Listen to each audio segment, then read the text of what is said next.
Diálogo en Panamericana. Una producción del Departamento Periodístico de Panamericana en su mejor estilo.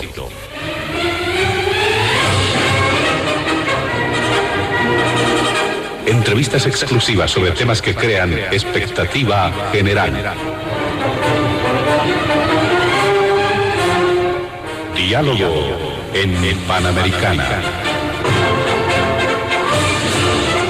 Los sábados al mediodía y cada domingo a las 8 de la mañana. Y en trasnoche a las 24. Quedan ustedes con el staff de periodistas de Radio Panamericana.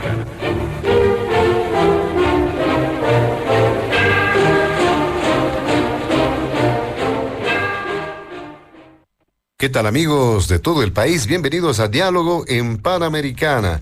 Este fin de semana vamos a abordar distintos temas, distintos tópicos del mundo de las noticias a propósito de lo que ha ocurrido recientemente en la agenda precisamente informativa de los pasados días. Y en el primer punto del programa hemos visto por conveniente incorporar uno que ha llamado bastante la atención y que ha generado muchas reacciones, polémica y expectativa. Eso tiene que ver con el escenario legislativo en función de problemas que se han presentado concretamente en la Cámara de Diputados, la violencia que se ha presentado, una suerte de demora también en gran parte en la labor de la Cámara de Diputados, y también había denuncias acerca de una suerte de golpe, pequeño golpe a nivel del legislativo. En su momento lo había planteado el presidente de la Cámara de Diputados, Israel Huaytari, en el marco de los hechos que son ya de conocimiento público, el tratamiento de distintos puntos, por ejemplo, la viabilización de leyes económicas que se produjo precisamente a este nivel. Esto es parte del primer punto en Diálogo en Panamericana. El segundo tiene que ver con la situación económica. La polémica acerca de distintas variantes dice que están generando una situación muy preocupante. Obviamente el tema del dólar es uno de ellos. Existen otros aspectos que también forman parte de este universo, la situación económica que ya a muchos sectores está, reiteramos, preocupando. Y finalmente, en el tercer punto del programa, hacer referencia a algo que no podemos dejar de lado, en tono de reflexión, este tema de las emergencias en varias regiones del país, a raíz de las intensas precipitaciones pluviales que se han presentado, reiteramos, en distintos lugares del territorio nacional. Nuestros invitados especiales de este fin de semana y se encuentran en los estudios de la emisora.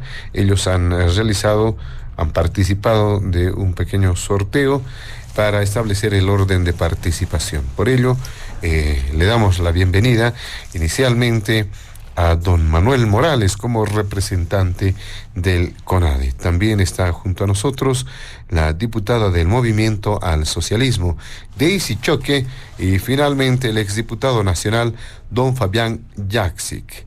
Junto a ellos estaremos desarrollando la agenda de diálogo en Panamericana este fin de semana. Antes de iniciar con las primeras consultas en el programa, vamos a solicitar a nuestros amables invitados del fin de semana evitar emitir cualquier criterio que sea considerado de racismo o discriminación en el marco de las normas vigentes en nuestro país. Le damos la palabra a don Manuel Morales. ¿Cómo ha visto desde el CONADE este escenario legislativo? Muchos dicen no hay cultura democrática. Lamentablemente, en los años en los que el movimiento al socialismo tuvo más de 2/3, se aplicaba nomás de manera vertical las decisiones y no había necesidad de generar escenarios de consenso. Ahora la situación es distinta. El número genera la necesidad de establecer consensos, pero la costumbre, al parecer el chip todavía no está en este ámbito. ¿Qué dice usted? Muy buenas tardes, bienvenido, don Manuel Morales. Sí, muchas gracias. Primero agradecer al programa Diálogo en Panamericana, a la diputada Daisy Choque, Fabián Jaksic, exdiputado nacional, y a toda la audiencia, ¿no?, que nos está escuchando. Y creo que es muy importante debatir sobre el órgano legislativo, porque mal que bien se supone que es el primer órgano del Estado, ¿no? Yo considero, como tú señalabas, José Luis, que en años anteriores el movimiento al socialismo tuvo 2/3, ¿no?, en la conformación de la Cámara de Diputados y de Senadores y de la Asamblea, y por lo tanto, teniendo 2/3, prácticamente la oposición jugaba un papel decorativo. En este caso hay una pequeña modificación, ¿no? El movimiento al socialismo entró con una mayoría cuando Luis Arce es designado presidente, y esta mayoría se ha quebrado en el desarrollo de estos 3 años, y esa quiebra, que algunos lo interpretan como una ruptura fingida dentro del movimiento al socialismo, otros hablan de que es un quiebre definitivo, ha tenido, creo, el año anterior un momento de verdadera crisis, porque en términos reales la fracción evista estaría controlando la directiva de la Cámara de Senadores, y la fracción arcista estaría controlando la directiva de la Cámara de Diputados. Al medio, o bailando, quedaría las bancadas de Comunidad Ciudadana, de Creemos, que en estos últimos meses se han ido astillando, ¿no? No es que se han fraccionado, se han astillado, es decir, hay fracciones incluso dentro de las fracciones.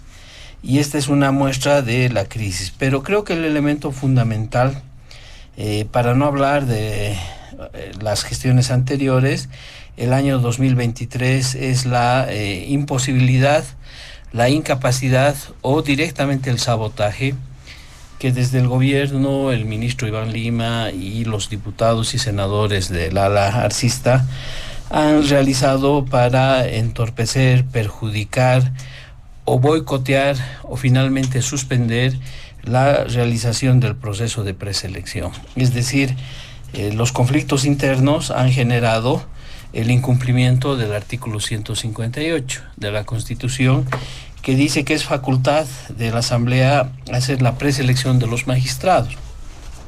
En este contexto, al no haberse hecho la preselección y al haberse interpuesto recursos, tanto mandando los proyectos de ley o reglamento en consulta al órgano ejecutivo, luego al órgano judicial, finalmente haciendo una serie de impugnaciones, llegamos a diciembre del año 2023 sin las elecciones judiciales y sin la preselección. Entonces la Asamblea Legislativa ya entra al 2024 con un grave problema de incumplimiento en su labor, que el 158 está además vinculado o hace como una especie de causa y efecto en el incumplimiento de los otros artículos que tienen que ver con la preselección y elección de magistrados. Estamos hablando de manera directa y clara de los artículos 82, 83, 88, 94, 98, 200 de la Constitución, donde claramente se establece que los magistrados terminan sus funciones y donde se establece que son electos por voto popular. Y hay una prohibición específica en uno de estos artículos que señala que los magistrados no pueden ser reelectos. Y cuando la Constitución dice que alguien no puede ser reelecto, yo creo que se entiende que estamos hablando de una reelección legal, ilegal o como quieran que se presente. Por lo tanto, esta crisis dentro del movimiento al socialismo lo que ha generado es la inviabilización, el incumplimiento del 158 con el efecto mencionado, lo que ha generado una especie de vacío jurídico y de manera inmediata un golpe judicial, que es como nosotros lo vemos, ¿no? Es decir, hay magistrados que han fenecido en sus funciones y que a partir del 3 de enero del 2024 son ciudadanos comunes y vulgares.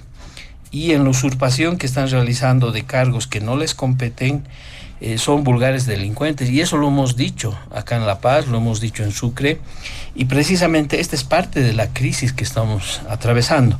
Por eso es que el día de ayer y los anteriores días se ha pasado del debate a la compulsa física, ¿no?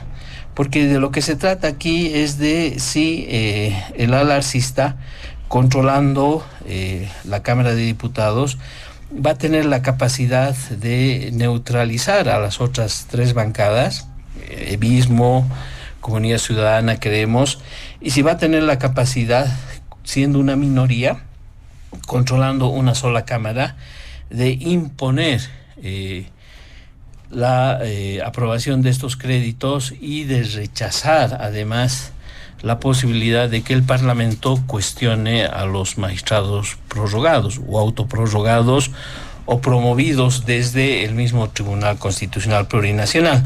A esta pregunta, yo les aseguro que hace una semana atrás la mayoría de nosotros hubiéramos dicho que no lo iba a lograr. Y sin embargo, el día de ayer hemos visto con cierto asombro, y en política no podemos negar que, siendo el arte de la maniobra también la política, hemos visto cómo el día de ayer después del forcejeo, después del cerco de organizaciones sociales al hemiciclo, han empezado a aprobar los diputados, para asombro creo que de propios y extraños. Entonces acá la pregunta es cómo el ala arcista, siendo una minoría parlamentaria, siendo que ha tenido la capacidad durante estos meses de frenar la preselección y las elecciones judiciales, cómo es que ha tenido, cuál es la virtud que tiene para lograr aprobar los créditos, y en un segundo paso va a desechar los dos proyectos, el 75 y el 73, y yo me animo a afirmar que sí lo va a hacer, con lo cual va a generar una derrota muy profunda a la bancada de Comunidad Ciudadana, mucho más a la de Creemos, que está en condiciones orgánicas mucho peor, y con lo cual prácticamente estaríamos reconociendo que este halo autoritario, ¿no?, del ala arcista estaría logrando un triunfo, por lo menos preliminar, a la vista de qué es lo que pasa con la Cámara de Senadores, porque en la Cámara de Senadores la correlación de fuerzas es vista, y ellos también pueden ejercer ciertos mecanismos de veto o de rechazo o de manipulación a las leyes que se han aprobado el día anterior, y probablemente esto va a generar un nuevo ciclo de conflicto, y más cuando la CESUD se ve que es afín al sector de Evo Morales, ha anunciado que daban 15 días de plazo, ¿no?, para que se rechace a los autoprorrogados golpistas en Sucre, y que nuevamente retomarían las movilizaciones, con lo cual volveríamos otra vez al conflicto que ya lo hemos vivido y que lo pensamos superado de hace 2 o 3 semanas atrás, o un poquito más, antes del carnaval. En conclusión, ¿no?, esta Asamblea Legislativa no deja de sorprendernos, pero al mismo tiempo no deja de manifestar esta profunda crisis que ha nacido de la división del MAS, y que seguramente en una siguiente exposición me gustaría también explicar de cuáles son las razones económicas, políticas, ideológicas para la división del MAS. Entonces yo me quedaría aquí con esta primera impresión sobre el tema. Perfectamente, muchas gracias, don Manuel Morales. Le damos la palabra a la diputada Daisy Choque para que pueda dar cuenta también de este primer punto, cómo evalúa todo lo ocurrido en el legislativo, no solamente ahora, ya es una constante, una dinámica, la violencia de por medio que se va a hacer parte de la vida o de legislativo, o definitivamente esto puede cambiar. ¿Qué dice usted, diputada Daisy Choque? Sí, primero saludar a todos los hermanos, hermanas que nos escuchan a través de Radio Panamericana, saludar también a quienes preparan y organizan este programa tan interesante para que la población pueda entender diferentes puntos de vista, ¿no? Nadie creo que es dueño de la verdad, sin embargo, cada quien tiene su punto de análisis, y en ese sentido quizás voy a discrepar con algunos temas que ha mencionado, y claro, no sin antes saludar también al hermano Manuel Morales, representante de CONADE, asimismo también al exdiputado Fabián Yacic, ¿no? Un gusto primero conocerlos, y claro, respetándonos siempre cada quien su postura. Yo pienso que la división y el escenario de conflictos que se ha visto el día de ayer no nace necesariamente con el tema de la preselección de altas autoridades judiciales. Recordemos que en el momento que el diputado Mamani asume la presidencia y intentamos tocar proyectos de ley que también eran importantes para el país, ya habíamos tenido estos escenarios. La diferencia era que el movimiento de socialismo estaba unificado, estaba en conjunto, y era mucho más fácil frenar y evitar la posibilidad de que la bancada de oposición pueda llegar a la testera y pueda generar estos cuartos intermedios y este perjuicio, ¿no? Algo que hay que decir, y bueno, yo lo digo con mucha tristeza quizás, en su momento, para nosotros los masistas, iba a decir así, Evo Morales era Dios, ¿no? Evo Morales decía blanco, y aunque tú veas negro, aceptabas que era blanco. Hoy por hoy, nuestro hermano Luis Arce Catacora no tiene la misma suerte que Evo Morales de ser dirección nacional del MAS y PCP, y además presidente del Estado Plurinacional, que maneja además toda la economía, como en su momento lo hacía Evo Morales, que desde allí también salía todo el financiamiento, ¿no? Los aportes de la militancia, que recordemos que por reglamento también era el 10% a los funcionarios, y esto lógicamente era un dinero extra para poder quizás incluso intentar controlar muchos medios de comunicación. Incluso Bolivia TV ahora mismo no funciona en las mismas condiciones que funcionaban aquellos años, que era exclusivo, pagado por, en todo caso, el expresidente Morales. Entonces, ¿dónde inicia en sí la división? Yo creo, por lo menos dentro de nuestras filas, inicia en el momento que Evo Morales pretende colocar a el señor Carlos Romero y Quintana como ministros fuertes del presidente actual, y nuestras organizaciones matrices a la cabeza de todo lo que es denominado las trillizas, Única, Interculturales y Bartolinas, en un Congreso Nacional, emiten una resolución y dicen: ninguno de los exministros que ha sido parte del conflicto del 2019 y que no ha podido frenar, que además ha tratado y ha maltratado a nuestra militancia durante la gestión, no va a poder ser ministro. Desde allí inicia en sí una partitura, ¿no?, entre la rosca que tenía privilegios al tener al expresidente como presidente, y quienes quizás apoyaron al presidente, pero que no formaban parte de esa rosca que tenía en su momento Evo Morales. Esto se va empeorando, se va complicando muchísimo más. Quizás una de las últimas reuniones que hemos tenido como parlamentarios del movimiento del socialismo a la cabeza del presidente de la dirección del MAS y PCP ha sido justamente en marzo, en el año 2022, en Cochabamba, donde ya la tarea para todos los parlamentarios del MAS que asistimos a esa reunión, digo asistimos porque yo sorprendida, porque éramos un poco más de la mitad solamente, y el mandato era empezar a hacer las interpelaciones, intentar hacer las peticiones de informe anual, denunciar cada una de las supuestas corrupciones y demás. A partir de ahí entendí de que ya había que definir y decidir qué hacías, ¿no? Yo por lo menos como ex dirigente también apoyamos muchísimo a Evo Morales en su momento, y en esta nueva etapa como diputada, con una gestión del 2020 al 2025, tengo que decidir si seguir a alguien como persona o cumplir con ese mandato que me ha dado la población, que creo que es trabajar por cada una de las necesidades, y lógicamente he optado por defender mi lucha. Y mi lucha, como la del 55% que ha apoyado al presidente, ha sido volver al gobierno, tener un presidente, y lógicamente yo no me iba a convertir en algo que había cuestionado tanto. En ese sentido, a partir de ahí empiezan lógicamente las complicaciones.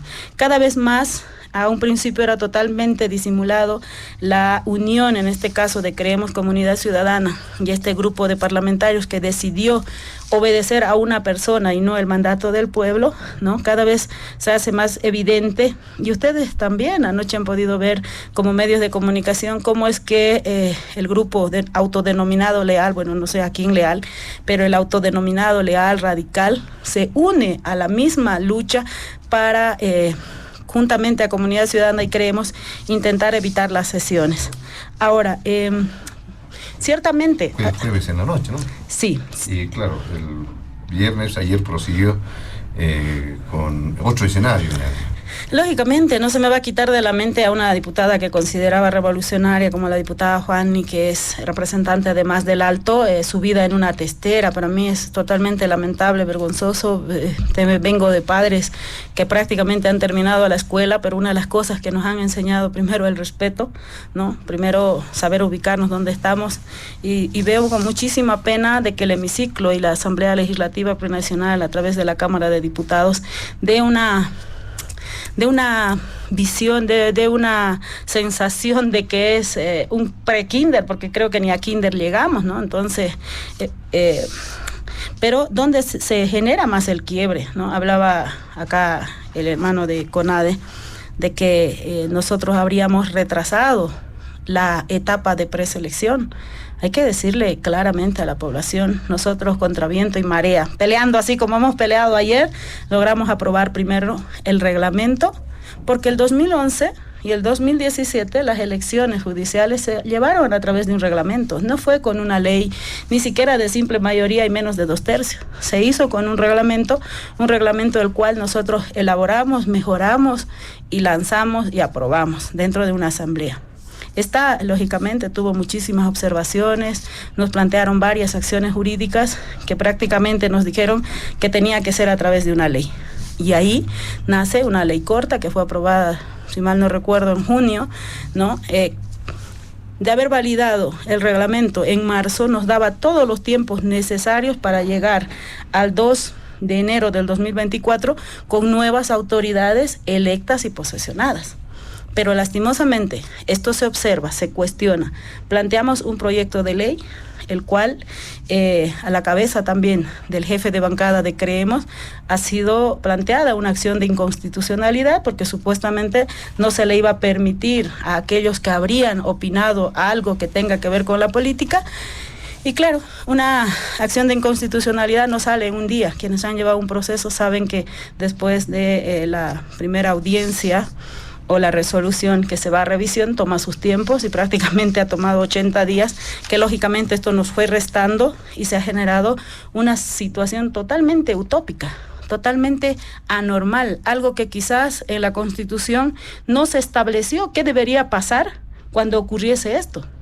No podemos, yo no defiendo a los magistrados y nunca los defendería porque he visto cómo han actuado el 2019, pero además de ello, en ninguna parte dice qué deberíamos hacer y cómo deberíamos actuar ante una situación como la que hemos vivido con respecto a las elecciones judiciales, ¿no? La Declaración Constitucional 0049, que prácticamente revisa la ley o el proyecto de ley 144, donde también tenía una disposición adicional que decía el aplazamiento de los plazos procesales, y esta es declarada inconstitucional. A partir de ahí, a nosotros prácticamente nos amarran de mano. Y fíjese, la oposición nos dice en todas las sesiones, ustedes son quienes están permitiendo a los autoprorrogados, ustedes manejan a los autoprorrogados. Pero la gran pregunta, si los actuales magistrados fueran amigos nuestros, ¿será que nos hubieran puesto de que teníamos que aprobar una ley, no un reglamento ni una ley con simple mayoría, sino una ley con 2/3 para llevar adelante el proceso de preselección cuando ellos saben que el movimiento socialismo no tiene ni siquiera, me atrevo a decir, la simple mayoría, tomando en cuenta que la vista cuando quiere, cuando le interesa algo vota y cuando la mayoría de las veces tiene que ver con el crecimiento del país, se opone? Entonces, totalmente equivocado, creo yo, la postura de decir que ahí inicia el quiebre. Que lo hayan utilizado como un eslogan, como una bandera política, por ambos frentes y por todos los frentes. Y nunca los hermanos evistas dijeron y le dicen al país, Creemos nos ha planteado una acción de inconstitucionalidad. Siempre se culpa al arcismo. La ley corta el reglamento lo hemos aprobado contra viento y marea y contra los mismos que ahora salen a decir por qué no hemos llevado adelante la etapa de preselección. Entonces, yo por lo menos quiero pensar de que cuando juramos ser diputados, no hemos pensado cómo vamos a pelear, ¿no? Yo, me hubiera encantado entrar en un escenario diferente como la de la anterior gestión, que tenían 2/3, y fíjate, tuvieron la posibilidad de aprobar, ¿no? De subir a un rango de ley un decreto supremo que daba amnistía a Mesa y a Tuto, y no hubo ningún berrinche. No dijeron nada. Eso es una muestra clara de entonces que existía una dictadura interna donde no podía opinar nadie nada. Imagínense que ahora Lucho Arce dijera, ¿no? Le vamos a dar amnistía a Camacho, o le vamos a dar amnistía a la señora Yanine Áñez. Fíjese lo que se puede generar en la asamblea. Pero aquel entonces, el 2/3 del movimiento del socialismo tranquilamente genera y da la posibilidad de esta amnistía. Ahora, pienso que de aquí en adelante se habla de pequeños golpes, se habla de intento de tumbar al nuevo directorio, pero lo cierto es que tenemos un directorio que ha sido apoyado por la mayoría de los diputados y diputadas, y por tanto creo que va a terminar en octubre. Yo solo espero de que cada diputado y diputada, más allá de ser o seguir a Evo, seguir a Lucho, seguir a Mesa, seguir a Camacho y a quien quiera, piense de que cuando entramos de candidatos realmente entramos con muchísimos sueños, y esos sueños tienen que ver con dar soluciones a cada una de las necesidades que tiene nuestra región. Yo no puedo entender, comprender y no me puedo poner ni siquiera a pensar cómo es que puedes oponerte a un proyecto de ley que tenga que ver con electrificación cuando la gran mayoría de departamentos todavía tiene regiones que no tiene corriente. ¿Cómo es que una diputada de La Paz puede tomar la testera de frente a su pueblo cuando el Alto sufre de manera permanente el embotellamiento del transporte? Y nosotros hemos sido más que claros. En ningún momento nos hemos cerrado a decir no vamos a tratar la 073 y 075, que ellos saben muy bien lo que significa, y lo que significa es dejar a la población sin la posibilidad de tener las resoluciones y sentencias de las altas autoridades judiciales durante 230 días. Muy bien, muchas gracias, diputada Daisy Choque. ¿Qué dice don Fabián Yaxi, que en este primer punto del programa? Adelante. Muy buenas tardes, un saludo a José Luis, agradecido una vez más por la invitación a diálogo. Un saludo a la diputada Daisy Choque, a Manuel Morales, amigo representante del CONADE. A ver, yo quisiera empezar deplorando lo que nos ha dejado prácticamente toda la semana pasada, el espectáculo deprimente de la Asamblea Legislativa Plurinacional. Pugilato limpio entre diputadas que habían sabido agarrarse a puñetes para disputar una testera, porque eso es lo que ha estado sucediendo. La oposición parlamentaria tratando de tomar la testera para que no se tomen decisiones arbitrarias, y el alarcista tratando de imponer la conducción en ese momento, que ha sido modificada con el actual presidente de la Cámara de Diputados, que está claro que su propia inexperiencia también se ha develado en el manejo de esta champa guerra que se ha desatado. Una pena, porque se ha maltratado a diputadas, se han torturado a diputadas, se han golpeado a diputadas, creo que alguna quedó muy mal herida. Esas son las consecuencias de un estilo de gobierno del movimiento al socialismo que data ya de más de 12 años, 14 ya, que transformó a la Asamblea Legislativa Plurinacional en el escenario exclusivamente para aprobar las leyes que le interesan al gobierno, al Ejecutivo, todas las leyes además que vienen del Ejecutivo. Así lo hizo Evo Morales y don Luis Arce Catacora en su gobierno desde el año 2010, con los 2/3, que para lo único que servirían los levantamanos famosos, ¿no? En esa época eran los 2/3, que lo único que han hecho durante 2 gestiones seguidas fue levantar las manos para aprobar las leyes que venían de Palacio de Gobierno. Y ahora, claro, con esa experiencia de don Luis Arce Catacora, porque cuando la escucho a la diputada Choque, parecería que don Luis Arce Catacora no estaba en el gobierno de don Evo Morales, pues ha sido parte de ese gobierno del que ahora critica doña Daisy. Entonces, esta costumbre que han tenido de someter, subordinar y reducir a la Asamblea Legislativa nada más para eso, para aprobar leyes, y le han quitado otra de sus competencias que es fundamental, la fiscalización, ¿no?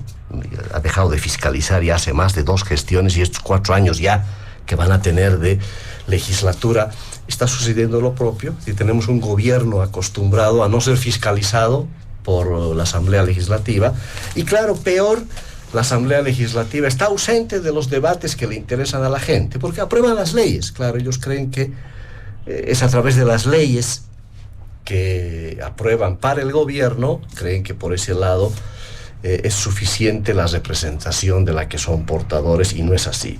Tanto es su descuido que casi en 4 años ya de esta nueva legislatura se olvidaron, no quisieron, no encararon la situación de resolver qué hacemos con los principales autoridades del órgano judicial y del Tribunal Constitucional, que el 30 de diciembre, o 31, no sé, 31. Si tenía 31 de diciembre, de acuerdo a la Constitución, y esto es lo importante, y me parece que poco valoran los actuales asambleístas y el propio gobierno el valor de la Constitución. Quienes hemos aprobado la Constitución, ¿no?, la leemos todo el tiempo y nos apena que la violen todo el tiempo. Y claro, el 183 es suficientemente claro para que los diputados y senadores deberían haber madurado una salida para resolver esto que te dice la Constitución,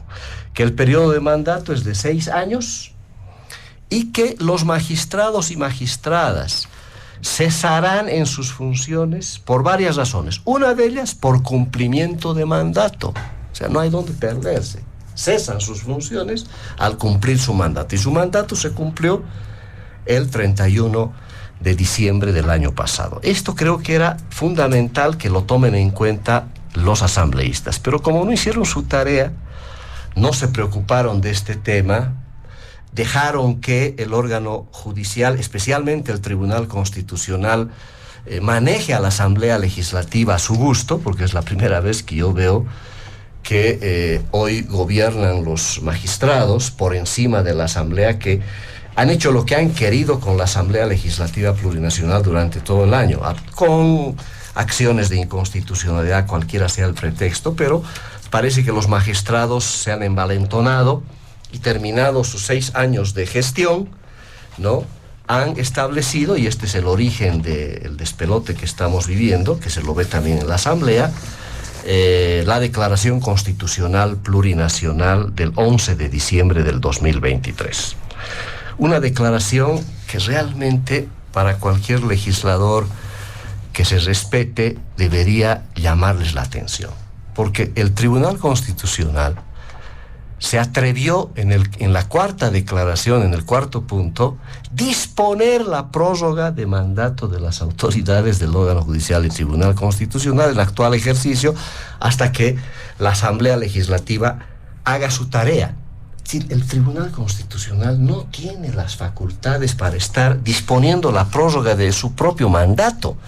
Y no entender eso realmente es el origen de no comprender lo mínimo que hay que respetar en términos constitucionales. Y claro, la exhortación que además hace a la Asamblea. Entonces, que preveyendo de que se les acaba la gestión, de que la Constitución te dice que van a cesar en sus funciones, ¿no?, lo mínimo que podrían haber hecho los legisladores, si es que querían prorrogar el mandato de manera excepcional, que es inconstitucional hacerlo por donde lo veas, pero por lo menos guardar las formas, autorrespetarse como legisladores. Si alguien podía haber dispuesto la prórroga de emergencia, ¿no?, debería ser la Asamblea Legislativa Plurinacional, es decir, era elemental. Si hubiera una capacidad de leer las cosas y de hacer las cosas democráticamente y no esperar imposiciones de este tipo ahora del Tribunal Constitucional. Y es una pena porque nos han mandado a un escenario terrible, porque finalmente no hay condiciones ya de ir a las elecciones judiciales. No va a haber elecciones judiciales por una sencilla razón: a no ser que don Luis Arce Catacora se siente con Evo Morales y se repartan las candidaturas, ¿no? Escuchándola ya a la señora Choque, seguramente esto no va a suceder, porque sería la primera en que se opondría a ningún acuerdo ahora con la nueva derecha. Yo no sé cuál es más derecha, ¿no? Entre ellos ya se acusan de derechistas, ¿no? Ahora ya no sé dónde está la derecha, me parece que está en el gobierno y ahora está en la nueva oposición. Pero bueno, para que hayan elecciones judiciales tendrían que sentarse, y como dice el ministro Lima, ¿no? Dice, Evo ya no decidirá en las elecciones de magistrados, ¿no? Es una declaración, como dicen los abogados, ¿no? Declaración de... Confesión de partes del Evo de prueba. Es decir, confirman, el gobierno de don Luis Arce Catacora confirma que Evo Morales decidía en las elecciones de magistrados. No he dicho eso. Eso lo dice el ministro de Justicia, que ha estado además con Evo, era candidato de Evo Morales como magistrado, que no se haga el desentendido, ¿no? Ha sido magistrado electo además, ¿no? O sea, a don Lima, don Iván Lima, lo puso Evo Morales de magistrado. Él mismo se declara así. Entonces me parece loco que el propio ministro de Justicia declare que su jefe en algún momento lo puso a él de magistrado. Y claro, para que hayan elecciones judiciales van a tener que sentarse con Evo Morales para repartirse otra vez quiénes van a ser los postulantes, porque no tienen 2/3. Y esto es lo que han aprobado. Es decir, han aprobado la ley, que evidentemente ahora ya no es solamente el reglamento, sino es una ley que establece que por 2/3 tiene que aprobarse, ¿no?, la preselección de candidatos a magistrados. Y este es un cambio.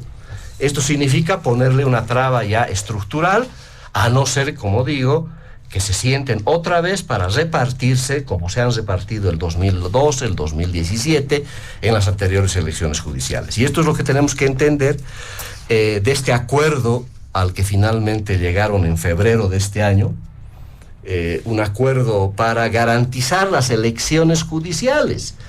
Un acuerdo absolutamente mentiroso, y que yo no sé cómo Comunidad Ciudadana y Creemos se han hecho embaucar con un acuerdo de este tipo. Qué bien que hayan acuerdos, ¿no? Eso es saludable, ¿no? Una maravilla. Después de casi 4 años, que tengan la capacidad de hacer acuerdos, parecía interesante, pero este acuerdo tenía fecha de vencimiento, no sirvió para mucha cosa. Han garantizado la aprobación de esa ley, que no cambia absolutamente nada las reglas del juego para ir a elecciones judiciales, porque el país no quiere elecciones judiciales, querida diputada. No queremos elecciones judiciales. Lo que queremos es una justicia independiente.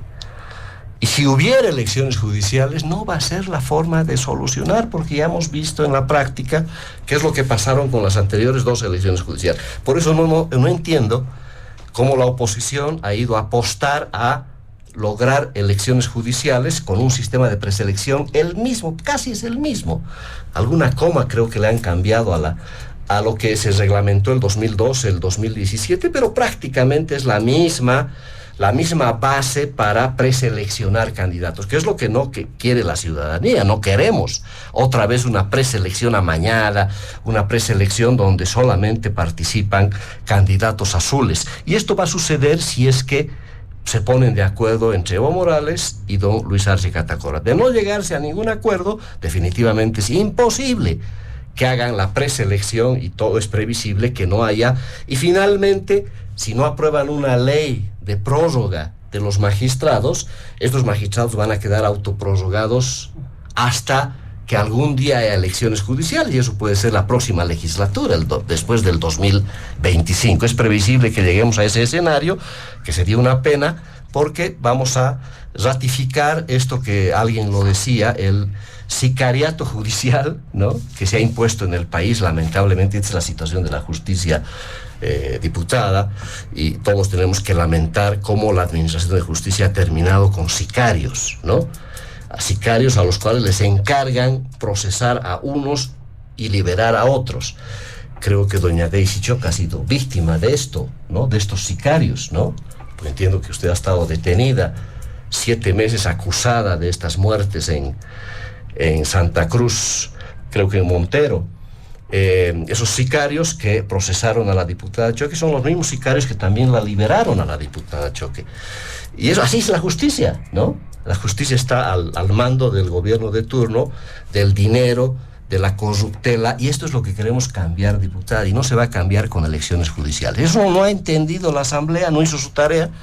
Llegaron a un acuerdo realmente inocente de parte de Comunidad Ciudadana y de Creemos, de que con este acuerdo han creído que iban a tener gran protagonismo. Lo único que han hecho, Comunidad Ciudadana y Creemos, garantizar la elección de Andrónico como presidente del Senado, gran tarea de la oposición, y ahí terminó. Entonces tenemos un cuadro para terminar una asamblea legislativa frágil en términos de su gobernabilidad, pero con una mayoría del arcismo, que ahora lo han demostrado aprobando todos los créditos, han logrado tener mayoría absoluta en la Cámara de Diputados sin necesidad de todos los diputados de evistas, que también se han pasado algunos a la fila evista. Tienen ya, según los datos que tenemos, son 69 diputados que ya tienen, que ya 16 diputados se han embolsillado de los disidentes de Comunidad Ciudadana, de los disidentes de Creemos, y alguno que otro evista por ahí que también apoyó. Entonces el arcismo puede estar tranquilo. Don Luis Arce Catacora va a aprobar sus leyes en diputados. En el Senado se van a encontrar con una oposición, pero ¿qué es lo que va a pasar? Previsible. Si rechazan en el Senado, van a ir a Asamblea, y ahí se puede hablar toda una champaguera también, pero van a tener que negociar la aprobación de las leyes que se aprueban en diputados, y ya será mucho más fácil hacerlo en el Senado. Bueno, muchas gracias, don Fabián Jaksic. Vamos a realizar una segunda ronda muy breve, por favor, en este primer punto, para dar cuenta de algunos apuntes, quizá algunas puntualizaciones. Don Manuel Morales. Sí, gracias. A ver, algunas precisiones, ¿no? Yo creo que la gente quiere justicia, ¿no? O sea, lo pondremos como el objetivo nacional, ¿no? Y la gente quiere una reforma también de la justicia. No en vano se recogieron 800,000 firmas, donde también estuvimos en la calle y la gente se acercaba y querían una reforma de la justicia. No sé si todos quedarán elecciones o no elecciones judiciales, ¿no? Pero hay que recordar que a la gente le gusta ir a votar también, aunque vote nulo o blanco, pero le gusta, ¿no? Y es un derecho además el que se tiene. Ahora, lo que hay que preguntarse es ¿qué viene de acá en adelante? ¿Cómo va a desenvolverse este partido, ¿no? En primer lugar, yo creo que el gobierno de Luis Arce tiene un grave problema, ¿no? El problema está ahorita en la cancha del gobierno de Luis Arce, porque quieras o no, hay una ley aprobada con plazos definidos. Y esa parte yo quiero remarcar. Hay una ley con plazos aprobada. Por el otro lado, tiene el tema que es realizar la preselección, con el acuerdo aprobando las 75, las 73 o no, o descartándolo, en un contexto donde tiene mayoría en las comisiones que van a hacer la preselección, pero no tiene 2/3 en el plenario. Por lo tanto, el trabajo que vayan a realizar los próximos días, si bien pueden preseleccionar, pero no van a definir las listas. Y eso que aparentemente desde el ámbito político uno lo ve y dice, bueno, Luis Arce se va a salir con su gusto, porque finalmente hasta que haya un próximo gobierno no va a haber elecciones judiciales. Eso también es riesgo político. Eso también es un descrédito político a su gestión. Y finalmente también eso es algo que te quita apoyo popular, simpatía, porque estás demostrando ser un gobierno que eres incapaz de resolver este problema. Ahora, en ese sentido, yo considero que esta pelota que está en la cancha de Luis Arce lo va a desgastar, lo va a arrinconar, porque finalmente tienes un actor que no solamente está anidado en el Senado, sino que está anidado en el Chapare, como una especie de república independiente, con muchas ganas de salir a pelear el tema de la personería jurídica del MAS y con posibilidades de generarle un conflicto adicional a Luis Arce, que es Evo Morales y su capacidad de poder retomar sus medidas de presión, que ya las conocemos, con la posibilidad incluso de un nuevo bloqueo de caminos, con la posibilidad que se habla, y esto hay que analizarlo porque somos políticos, de generar una crisis que termine con la reducción del mandato de Luis Arce. Entonces, no es fácil para este grupo arcista, que tiene una supuesta mayoría en el Parlamento, en la Cámara de Diputados, lograr resolver estos graves problemas. Y tienes además un Senado que va a actuar en contra. En el caso de los plazos, nosotros como Comité Nacional de Defensa de la Democracia hemos presentado una acción de cumplimiento que está en la Sala Constitucional Cuarta de La Paz, a la espera que los dos vocales de esta sala nos puedan responder si nos darían la posibilidad de una audiencia de una acción de cumplimiento. ¿En base a qué? En base a los plazos de la ley aprobada para la preselección. Es decir, si la audiencia se realizaría, sería un juicio histórico, y si nos rechazan, la vamos a volver a presentar, porque las acciones de defensa tienen esa virtud, que puedes volverlo a presentar, en el cual nosotros vamos a solicitar que sea un juez constitucional, acá en La Paz, en Santa Cruz, donde sea, el que nos permita debatir si la Asamblea ha incumplido o no incumplido con su mandato, con sus atribuciones. Y si hay incumplimiento, si va a haber incumplimiento ahora, que se establezcan las sanciones civiles y penales correspondientes contra los que encabezan la Asamblea Legislativa Plurinacional, la totalidad de diputados y de senadores titulares y suplentes. Veremos si se da ese juicio y si esta sentencia, esta tutela nos la entregan, porque también sería un tema histórico de decir, basta de chacota. No tienen el tiempo y el capital político indefinido para jugar con los destinos de la justicia, hacer lo que les da la gana y tener a un pueblo que esté cruzado de brazos viendo la televisión o las redes sociales. Alguien tiene que poner fin a esta chacota y ojalá que sea esta justicia constitucional, que es un nivel intermedio, por supuesto, el que nos pueda dar la tutela y exigir que cumplan los plazos. Esperemos que esto se dé y bueno, estaremos atentos entonces al escenario que se viene, donde las posibilidades de un acoso desde la vista son muy grandes y las posibilidades de un desgaste del sector arcista son también muy grandes en cuanto a un efecto negativo por las acciones que están tomando tanto en el Parlamento como desde el gobierno. Muy bien, muchas gracias, don Manuel Morales. Para ir cerrando ya este primer punto, diputada Daisy Choque, además un elemento que es muy importante, ¿no? Se ha denunciado a varios legisladores nuevos, opositores, que no estaban aún considerados como gente que apoya al gobierno, pero se los ha identificado, ya se están dando a conocer en redes sociales incluso los nombres de algunos legisladores que le han hecho el juego y habrían apoyado ahora sí al gobierno, dicen, al oficialismo, al arcismo. Internamente se están denunciando, seguramente van a tomar algunas decisiones quizá disciplinarias, como ya ha sucedido, por ejemplo, en Comunidad Ciudadana, cuando se expulsó a algunos otros legisladores. Pero, ¿qué decir frente a eso? ¿Hubo, no hubo? este tipo de situaciones? Hay hartas incoherencias en lo que se dice, ¿no?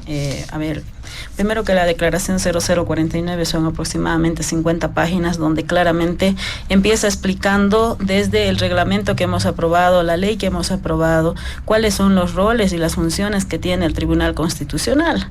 Es totalmente contradictorio cuando se escucha decir cómo es que la Asamblea Legislativa Plurinacional no ha previsto y no ha buscado cómo prorrogar o ampliar el mandato, pero yo me pregunto en qué parte de la Constitución Política del Estado nos da a nosotros como atribución. ¿Quién es el encargado de cuidar el orden constitucional dentro de nuestro país? Y lamentablemente, por lo menos yo lo veo así, dentro de la Constitución Política del Estado le dan la supremacía, el todopoderoso se volvieron los del Tribunal Constitucional, porque si ellos hacen un fallo, si ellos sacan una sentencia, una declaración, una decisión constitucional, lamentablemente el artículo 203 de la misma Constitución Política del Estado establece claramente de que estamos obligados, no solamente el órgano ejecutivo, sino también el legislativo, a dar cumplimiento y cada uno de los órganos.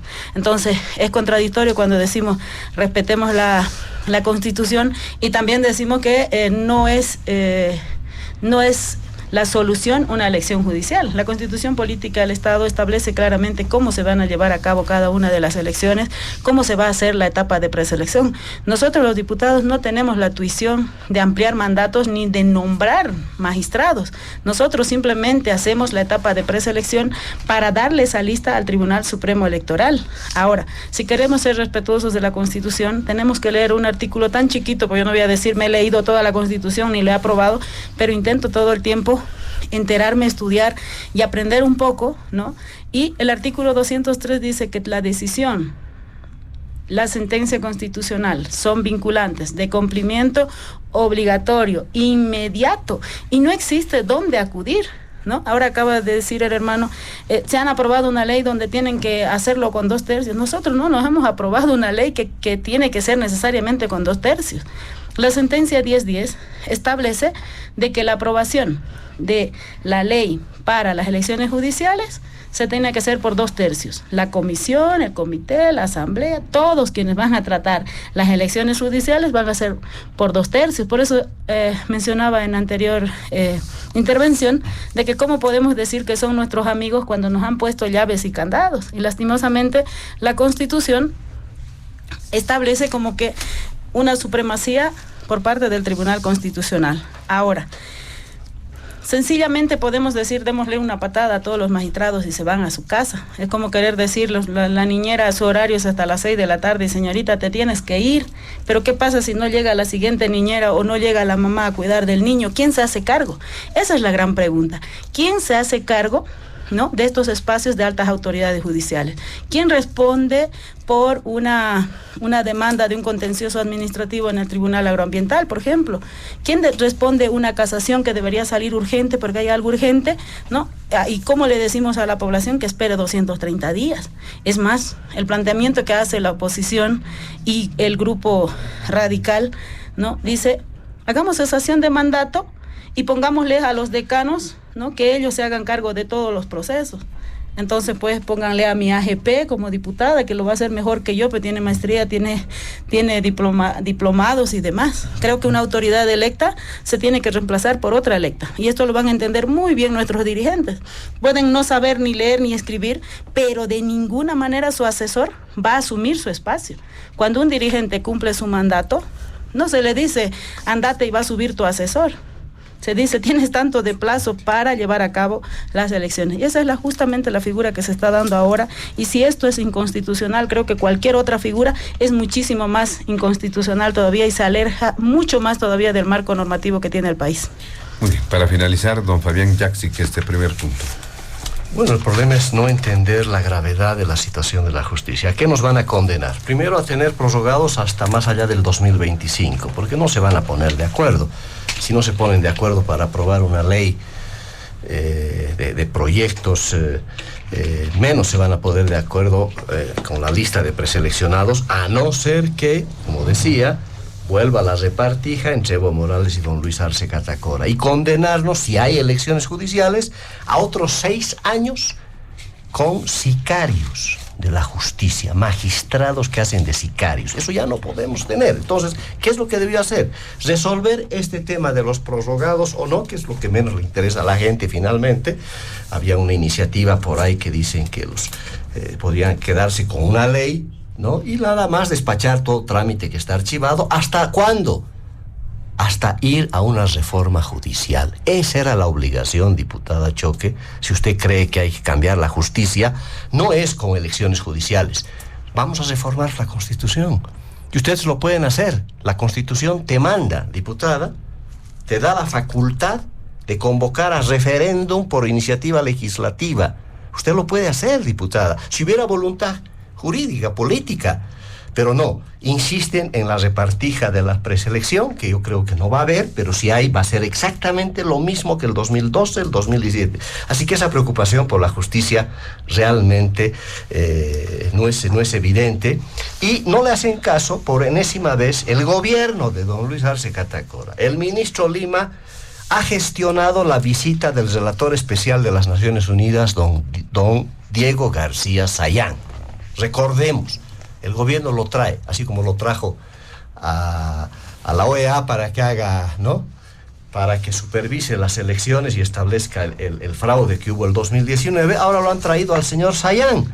Y el señor Sayán les ha dicho al gobierno de don Luis Arce Catacora: la elección por sufragio universal de integrantes de las altas cortes y el Consejo de la Magistratura establecida en la Constitución no ofrece las garantías suficientes para evitar injerencias políticas, no asegura el nombramiento de personas idóneas a los cargos, ni ha generado legitimidad en los procesos de votación popular marcados por el ausentismo y el voto nulo o blanco.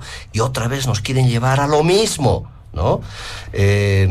Establece y recomienda identificar mejores maneras para reformar este mecanismo de preselección. Tenemos que ir a una reforma judicial, si creen en que hay que cambiar la justicia, o si no, nos van a imponer otra vez el sicariato judicial, y esto es lo que nos va a llevar, si es que hay elecciones judiciales, y si no, igual vamos a estar con estos sicarios que a título de magistrados hacen lo que les da la gana en el país. Muy bien, muchas gracias, don Fabián Jaksic. Rápidamente nos vamos al segundo punto de diálogo en Panamericana, y este tiene que ver con la situación económica en nuestro país. Hay polémica acerca de distintos elementos que han generado mucha información. El tema del dólar es uno de ellos. Hay también otras variables. ¿Qué pasa con la economía? Es algo que va presentando mucha dinámica, además algunas decisiones de las propias autoridades de gobierno en función de algunos acuerdos que sí se saludan, dicen es positivo los acuerdos para enfrentar de manera coordinada y conjunta estas dificultades en el ámbito económico, pero también si serán necesarios otro tipo de acciones. ¿Qué dice usted, don Manuel Morales? Sí, en primer lugar, y para hacerlo un poco más dinámico, hay que señalar que el modelo económico del movimiento socialismo es un modelo muy particular, ¿no? No es un modelo que tú lo puedes encontrar en otros países. Se ha ido construyendo al calor de la llegada de Evo Morales, y por supuesto de los precios internacionales muy altos de las materias primas. Sin embargo, el fondo del modelo económico del MAS es que es un modelo que permite una acumulación estatal de capital. Es decir, se habla de que el Estado tiene un rol protagónico en la economía. Es cierto, el Estado tiene un rol protagónico en nuestra economía, pero también está subordinando, o tienes a un sector privado subordinado a este modelo económico. Yo varias veces he dicho, y lo ratifico ahora, que no conozco a ningún empresario privado ni a ningún sector privado que abiertamente sea oponente, cuestionador o inquisidor del modelo económico del MAS. Es más, yo diría que durante estos 18 años el sector privado se ha ido acomodando al modelo, porque es un modelo que le permite vivir, le permite generar también sus propios ingresos, pero le permite una colaboración con el modelo estatal, de tal manera que el Estado, que es el primer inversor y el primer comprador, en Bolivia prácticamente no hace sus obras a través de empresas municipales o empresas de las gobernaciones dedicadas a fabricar caminos, puentes, sino que todo lo hace contratando al sector privado. Por lo tanto, hay una especie de una acumulación estatal de capital que ha subordinado al sector privado. Y en ese contexto yo decía en mi primera intervención que me atrevo a explicar que las divisiones políticas, ideológicas al interior del MAS se deben al papel que ocupa el arcismo en tanto y en cuanto querellante de esta acumulación de capital o que tiene acceso a esta acumulación de capital. En otras palabras, cuando Luis Arce llega al gobierno, seguramente Evo Morales no solamente quería poner a 2 ministros, sino que quería también seguir beneficiándose de esta acumulación estatal de capital que genera ingresos notables, que te permite, estando como funcionario público, poder caer en actos de corrupción para meterle uña a esta acumulación, pero también te permite ciertos beneficios, y esto no lo pueden negar todos los diputados, senadores, ministros, viceministros y funcionarios estatales, concejales, asambleístas, en fin, son personas que forman parte de una nueva élite en el país que se va beneficiando económicamente del actual modelo, ya sea por la vía legal o por la vía ilegal o por la vía de la informalidad. Evo Morales, en un momento determinado, fue desplazado del gobierno y de poder participar de esta querella por esta acumulación estatal de capital. Ese es el fondo del asunto. Aquí hay negocios y hay un sector de Evo Morales que ha sido desplazado de poder tener negocios a nivel del Estado, y eso se lo hace a través de ocupar cargos sustanciales. Ahora bien, este modelo es un modelo que se basa fundamentalmente en la generación de divisas a través de la venta de los recursos naturales, especialmente el tema del petróleo. Pero ahora el gobierno de Luis Arce tiene un problema, y es que el otro día en el pozo de Tariquía, Astillero X1, el taladro que estaba perforando llega a los 4.000 metros y se encuentra con una formación rocosa, y el taladro se quiebra. Es decir, la empresa que estaba haciendo este trabajo en la reserva de Tariquía o no tenía los estudios adecuados, ¿no? Es decir, empiezan a perforar y no se dan cuenta que a los 4.000 hay una estructura rocosa, porque el objetivo era llegar a los 6.000 y encontrar gas.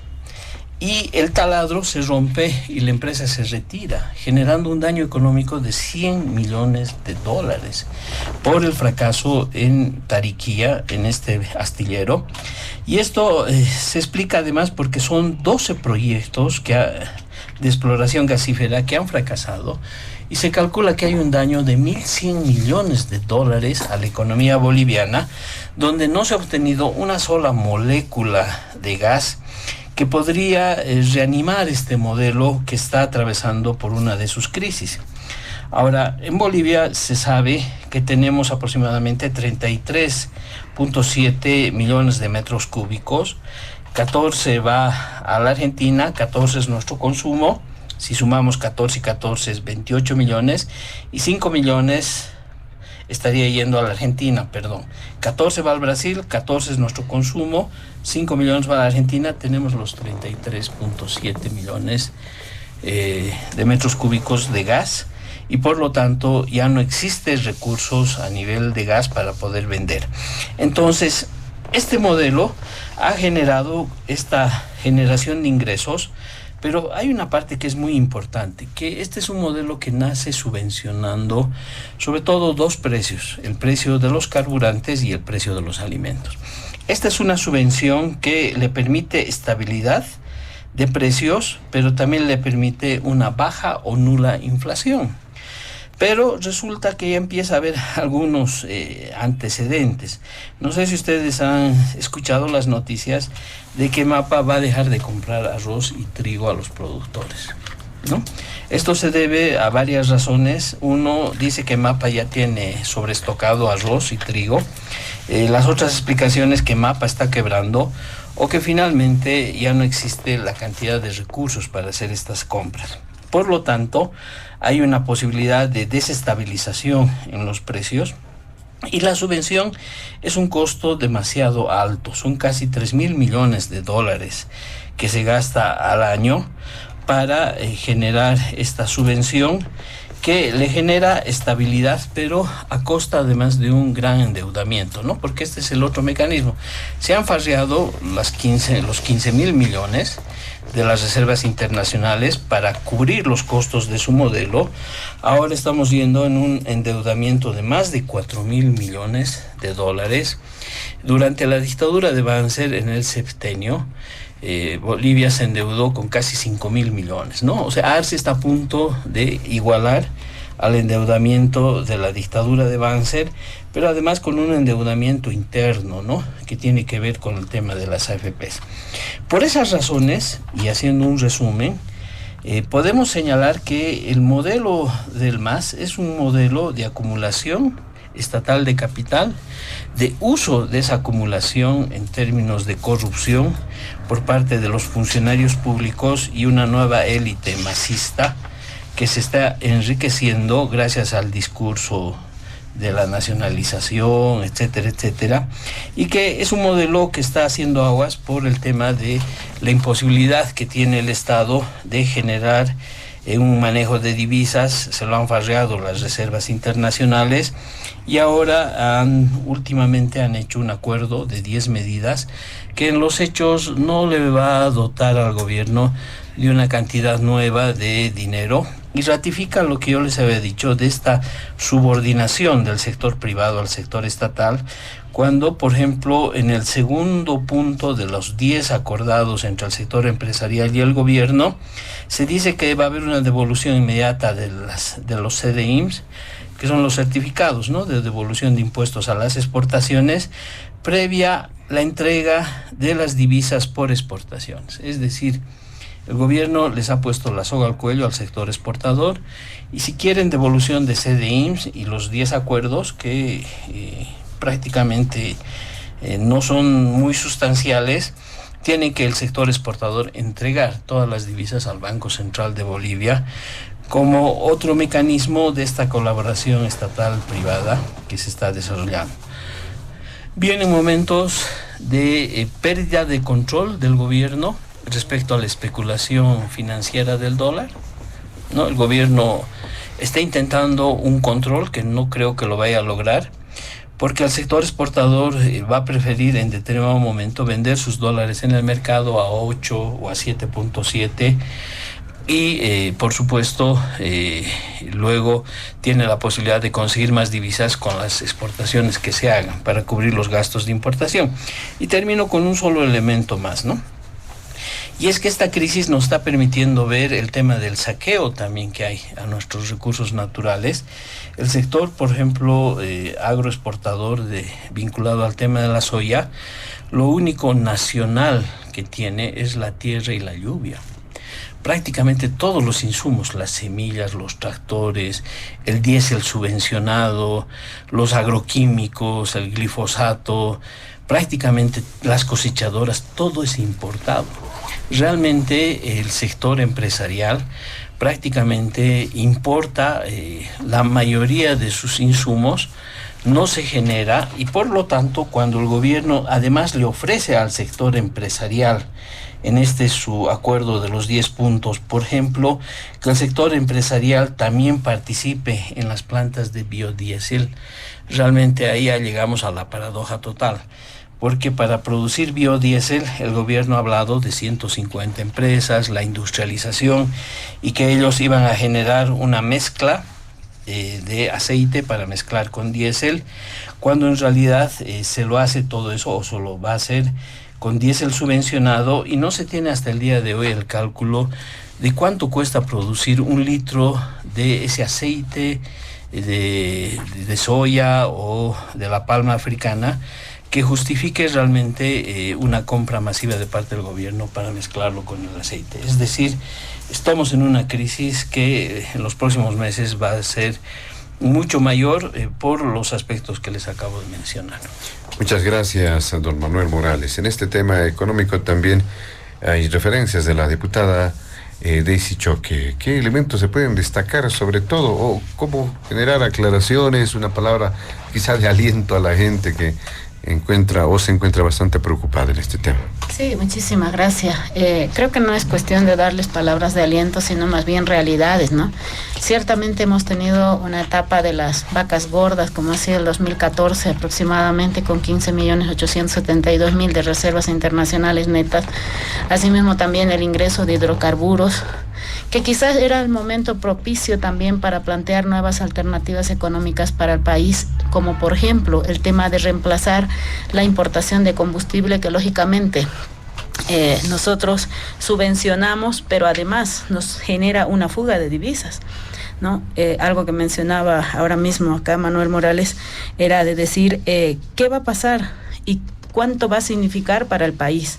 Decíamos lo mismo con el sector cañero, cuando iniciábamos con el tema de el etanol, que es el alcohol que se ha logrado mezclar ya con la gasolina y permitir además un mejor octanaje para nuestros combustibles. Y se decía lo mismo, ¿no? ¿Cuánto va a costar hacer el alcohol a partir de la caña y reemplazar al combustible? Pero ¿qué es lo que pasa?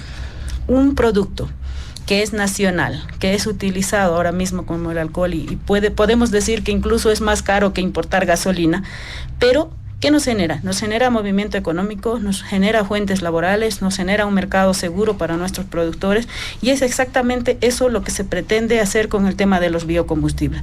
Ahora mismo nosotros tenemos aproximadamente 2.200 millones de toneladas de soya que se produce en diferentes zafras, del cual solamente el 20% utilizamos, lo demás es excedente y algunas veces podemos tener muy buenos precios a nivel internacional, pero otras veces prácticamente regalamos nuestra producción. Es más, los exportadores nos plantean costos logísticos altísimos y ha sido una de nuestras luchas permanentes como dirigentes sindicales. Y el otro tema, el poder industrializar nuestra producción. Puede ser igual, un poco mayor o menor. La diferencia es que primero nos convertimos en más soberanos porque no vamos a depender de una guerra que se está generando en otro lado del planeta y que nos golpea a nosotros en el tema de combustible. Vamos a generar lógicamente movimiento económico, no solamente del productor, sino también del transportista, también de estas plantas de agroinsumo que se está planteando el país. Y no vamos a negar que somos un país recontra consumidor, pues lamentablemente, ¿no? No nos hemos planteado una planta de agroinsumos que era una de nuestras luchas también, por lo menos yo desde el norte integrado como ejecutiva de la Federación de Campesinos, era nuestra lucha poder tener nuestras propias plantas de agroinsumos, es más, incluso de manera urgente poder importar de manera directa y no permitir a los intermediarios que lógicamente cobran y hacen lo que quieren con nuestros hermanos productores. Ahora, con la planta de agroinsumo, con el tema del NPK, con el tema de la urea, de alguna manera vamos solucionando algo, no necesariamente todo. Lo decía bien claro, no somos dueños ni siquiera de los tipos de semillas que tenemos. Justamente por eso es que hemos ido planteando nosotros nuevos laboratorios para tener nuestra semilla propia. No podemos decir somos un país soberano y tenemos soberanía alimentaria cuando seguimos dependiendo de otros sectores y de otras regiones. Lamentablemente, en el momento que asumimos como diputados, ¿quién no hubiera querido entrar en la época de las vacas gordas donde te vas a tu comunidad y tu municipio como diputada oficialista a decir, mira, vamos a hacer esto y esto y esto y esto? Pero no. Cuando hemos ingresado se debía por combustible, se tenía frente al Producto Interno Bruto prácticamente el 33% en cuestiones de deuda, ¿no? Poco más y se llevan la alfombra. A partir de ahí se ha empezado a hacer un trabajo de reactivación económica. Si ciertamente podemos decir, se está endeudando el país, pero frente al Producto Interno Bruto, que era el 33%, ahora estamos al 29%, que puede ser más, un poco menos, dependiendo de los resultados que salgan estos meses ya para este año. Pero hay que ser bien claros también. Si bien la cantidad de endeudamiento se puede parecer a la del gobierno de Banzer, como alguien lo decía, no puede ser pues igual porque el Producto Interno Bruto no es el mismo. No podemos querer confundir a la población. Y no es lo mismo prestarte para pagar sueldos y salarios que prestarte para una inversión que va a generar luego también movimiento económico y va a generar fuentes laborales y va a generar o va a dar soluciones a las problemáticas. Dentro de ello, si quisiéramos pensar así, nunca nos hubiéramos prestado la cantidad de dinero que se está utilizando para hacer la planta de industrialización del Mutum, por ejemplo, que ha estado dormido 58 años y que hoy se pretende ponerlo por fin en funcionamiento, siendo que somos una de las reservas más grandes del mundo, ¿no? Y lógicamente yo sueño como hija de padres productores, productora, de que de una vez por todas podamos tener las plantas de biodiesel, ¿no? Para dejar de regalar y dejar de humillarnos frente a los exportadores y frente a las industrias que hacen lo que quieren con nuestros hermanos productores. Ahora, ¿por qué falta dólar? ¿No? Es la gran pregunta que nos hicimos y todos dicen, este gobierno no sirve porque ni dólar hay. Argentina, su precio oficial en diciembre era 400 por cada dólar, 400 pesos por dólar. En el mercado negro, 1.000 pesos por dólar. No estamos hablando más del 100%, 120% aproximadamente de diferencia frente al legal con el ilegal. Brasil ha modificado su precio, lógicamente, del dólar. Casi todos los países de alrededor nuestro han modificado. Chile también, porque tengo amigos que están allá y dicen, ya no conviene ir a Chile porque cada vez su dólar se ha ido modificando y esto nos genera, lógicamente, condiciones muy óptimas para seguir allá. Como exportador, ¿será que me conviene exportar, agarrar ese dinero y traérmelo a Bolivia cuando aquí es totalmente estable un precio? Pues lo dejo afuera. Es exactamente lo que ha ido pasando en algunos casos, no vamos a decir todos. El otro tema que ha tenido que ver también con la fuga de divisas ha sido que hemos aprobado la ley de importación de bienes de capital con 0 arancel, que ha sido lógicamente bien vista por personas que quizás en su momento necesitaban bienes de capital. Y claro, hemos traído maquinarias y hemos sacado el dinero que teníamos dentro del país. Por otro lado, el ataque sistemático, estructurado que ha ido lanzando el señor Evo Morales, cuando ha dicho estamos mal económicamente. ¿Qué hizo la gente? Empezó a sacar el dinero que tenía y lo ha ido cambiando en dólar y ha guardado en Colchón Bank. Ya no ha querido ingresar al banco sin saber o por miedo a que pueda pasar cualquier tipo de situación.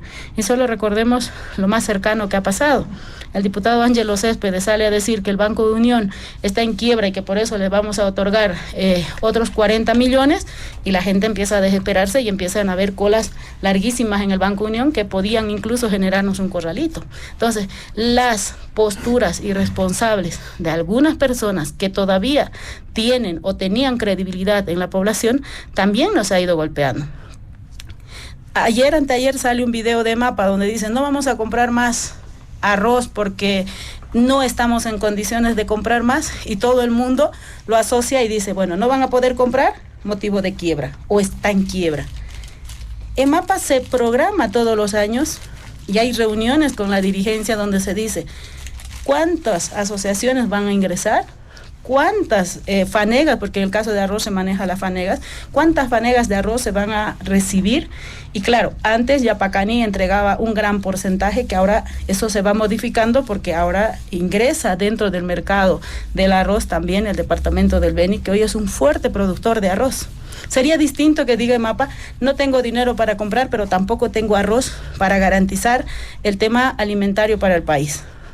EMAPA tiene estocado el arroz necesario, incluso para afrontar las situaciones que está viviendo el país de emergencia, y es algo que hemos previsto el año pasado, porque ya teníamos, de alguna manera, los meteorólogos y el Ministerio de Medio Ambiente ya había hecho este estudio y ya sabíamos que iba a haber este tipo de inundaciones que están sufriendo los departamentos y que, claro, EMAPA tiene que garantizar lo más mínimo, ¿no? El arroz, la harina y quizás el aceite, que es lo que mayormente llevamos como ayuda humanitaria a las regiones que están pasándolo mal. Entonces, que no se malinterprete. Por lo menos he estado muy de cerca con EMAPA como ex dirigente, sé cómo funciona, y el tener estocado significa que ahí está la inversión y no hay miedo con ese tema.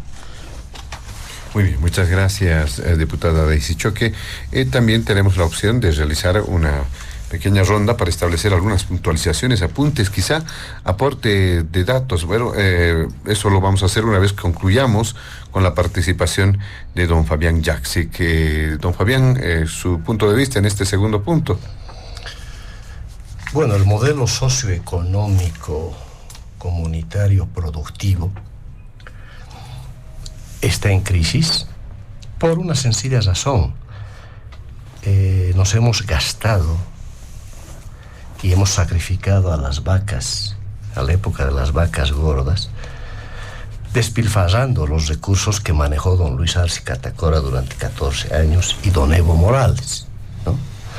El presidente tiene un problema pues con su ministro de Finanzas de Evo Morales, y es un problema muy serio porque han dejado pasar una enorme oportunidad donde, claro, lo que pasó con el arroz es parte de esa visión. Cuando tienes plata, compras a todo el mundo lo que quieren, venderte además. Y está claro que en el caso de EMAPA no tiene dónde vender el arroz. No es que están previendo para las riadas, no, para nada. Se han estocado de la manera más irresponsable y ahora no tienen plata para comprar un solo gramo de arroz porque no saben dónde venderlo. Hay un problema de diseño del manejo de EMAPA. Pero no ese es el problema de fondo, y porque no hay dólares, tiene que ver con que es insostenible ya pues 11 años de déficit fiscal. Eso implica que la cantidad de servidores públicos y el gasto corriente que se está tragando el Producto Interno Bruto que tenemos, alrededor del 60% cubre gasto corriente. 600.000 funcionarios públicos dicen que hay en el país y cada vez aumenta. Don Luis Arce Catacora nos ha amenazado ahora de que esto va a aumentar mucho más porque quiere crear otras 100 empresas o más, ¿no?, de las que ya hay y que no garantizan ningún resultado.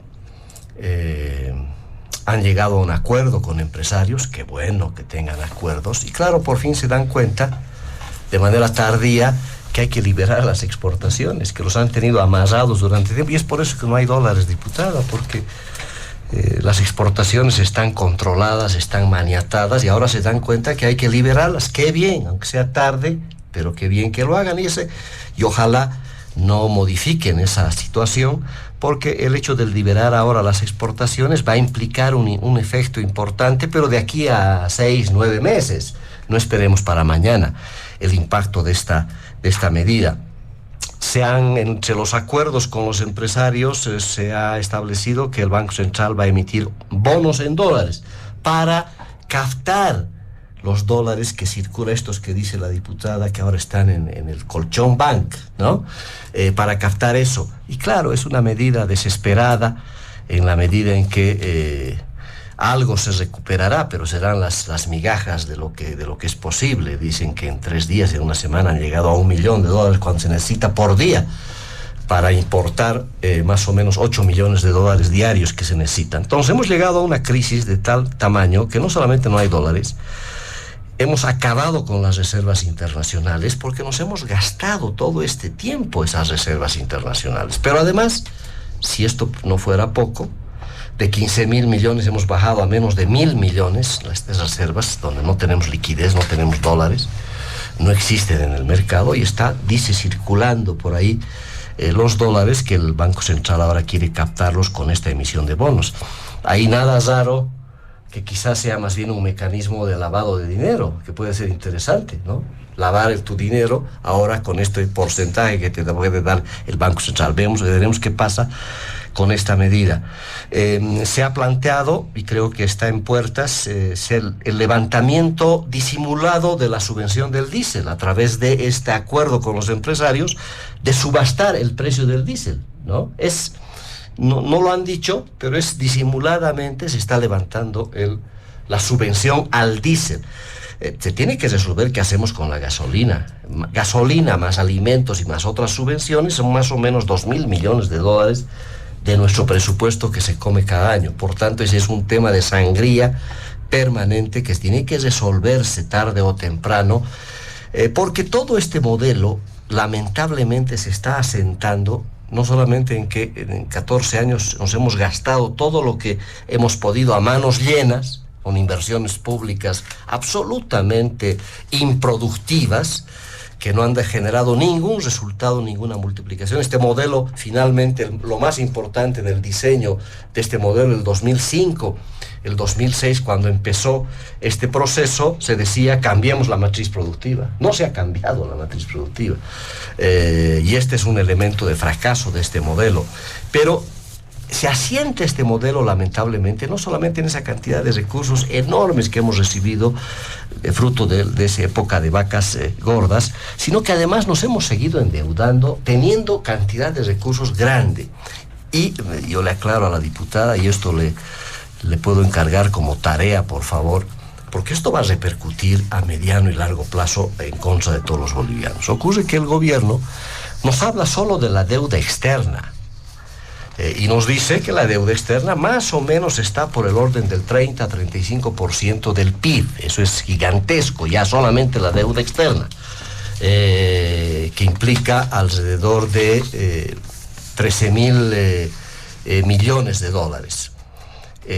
Pero no nos dice nada de la deuda interna. Mira, don Luis Arce Catacora, los últimos 3 años, ha subido en menos tiempo, casi en 4 años, sumado la transición de Áñez y un añito del último de Evo Morales, 100.000 millones de bolivianos como deuda interna.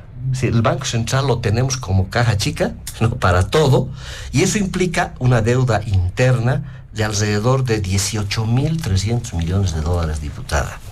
Si usted suma esa deuda interna, que es lo que hay que hacer, y que el gobierno no le gusta hablar, el ministro de Economía y Finanzas Públicas nunca nos dice esto. Si usted suma la deuda interna, y si usted suma la deuda externa, estamos hablando de alrededor del 83% del Producto Interno Bruto. Organismos internacionales han determinado cuáles son los países más endeudados en América Latina. El 4º país más endeudado es Bolivia, con este 83% del PIB. Brasil está un poquito más por encima, 88% del PIB. Argentina casi el 90% del PIB. Deuda pública, de la que no nos quiere hablar el gobierno. El país menos endeudado más o menos es Chile, con el 38% de su Producto Interno Bruto. ¿Pero qué le significa al país esto para que entendamos todos los bolivianos? El boliviano que nace, ahora en el censo vamos a tener seguramente el dato de cuántos somos, ¿no? Hoy, boliviano que nace, sea en el campo, en la ciudad, debe 2.625 dólares. Cada boliviano de los 12 millones que tenemos es la magnitud de la deuda externa. Es decir, los bolivianos nos estamos endeudando, ya debemos, ¿no?, al nacer esa cantidad de recursos. ¿Quién va a pagar esta deuda? ¿En qué momento? Me preocupa los fondos de pensiones que están sosteniendo esta iliquidez. Cuidado que tengamos sorpresas ahí con este fondo que debería ser sagrado de las jubilaciones, que es una cantidad de plata enorme, que hoy día está soportando la falta de liquidez del gobierno. Cuidado que le estén echando una mano. Usted es nuestra diputada, yo les recomiendo que haga una fiscalización a la gestora y precautelar porque estos recursos no se empiecen a desviar. Esta caída estrepitosa de las reservas internacionales nos está complicando. Finalmente, el modelo social, comunitario, productivo, que en 14 años ha tenido ingente cantidad de recursos, pues el censo seguramente nos va a ratificar esta cifra. Estamos con alrededor del 40% de la población por debajo del umbral de la pobreza. Manuel, nadie habla de la pobreza, es decir, parecería que estuviéramos en auge, que viviríamos con tanta plata, con un modelo exitoso según don Luis Arce Catacora. Ya no debía haber pobres en Bolivia. Ocurre, diputada, que lamentablemente tenemos que cuidar de que el 40% de la población sigue siendo pobre. Y esto es lo que deberíamos haber cuidado en este tiempo, no gastarnos la plata en cualquier cosa, y ya deberíamos estar libres de este flagelo. De ese 40% de pobres, más del 11%, casi 12% ha subido la extrema pobreza, y eso es una cantidad de bolivianos gigantes, más de 1 millón de bolivianos en extrema pobreza. De eso tenemos que hablar, porque ha habido mucha plata, diputada, han manejado muchos recursos como para que hoy día sigamos con esa cantidad que realmente es insultante de cantidad de pobres que se mantienen en el país. Por tanto, estamos en una situación complicada. Ojalá que esta estabilidad económica, que es un patrimonio de todos los bolivianos, no empiece a desestabilizarse. Nadie lo desearía, porque el daño que se le haría al más pobre sería brutal, ¿no? Si algo tenemos que cuidar es esta frágil estabilidad que ojalá se la pueda hacer con estos acuerdos a los que se ha llegado. Pero la situación es demasiado frágil y si el gobierno sigue gastando como en la época de las vacas gordas, diputada, vamos a estar en serios problemas para lo que viene hacia adelante. Muy bien, muchas gracias, don Fabián Yaxi, que habíamos manifestado una segunda, muy pequeña ronda en este segundo punto también para establecer algunas puntualizaciones, apuntes, muy breve. Don Manuel Morales, empezamos con usted. Sí, el tema de las 150 industrias, ¿no?, que el gobierno ha señalado que es el motor de la industrialización. Hasta ahora no tenemos una información cabal de cuáles son esas 150 industrias, dónde están ubicadas y a qué se dedican cada una de ellas. ¿Cuánto de personal están trabajando en esos proyectos o en esas 150 industrias? Entonces, este es un tema que queda como una nebulosa y queda únicamente como una campaña publicitaria de parte del gobierno. Para nosotros es fundamental que debería haber una transparencia en estos temas.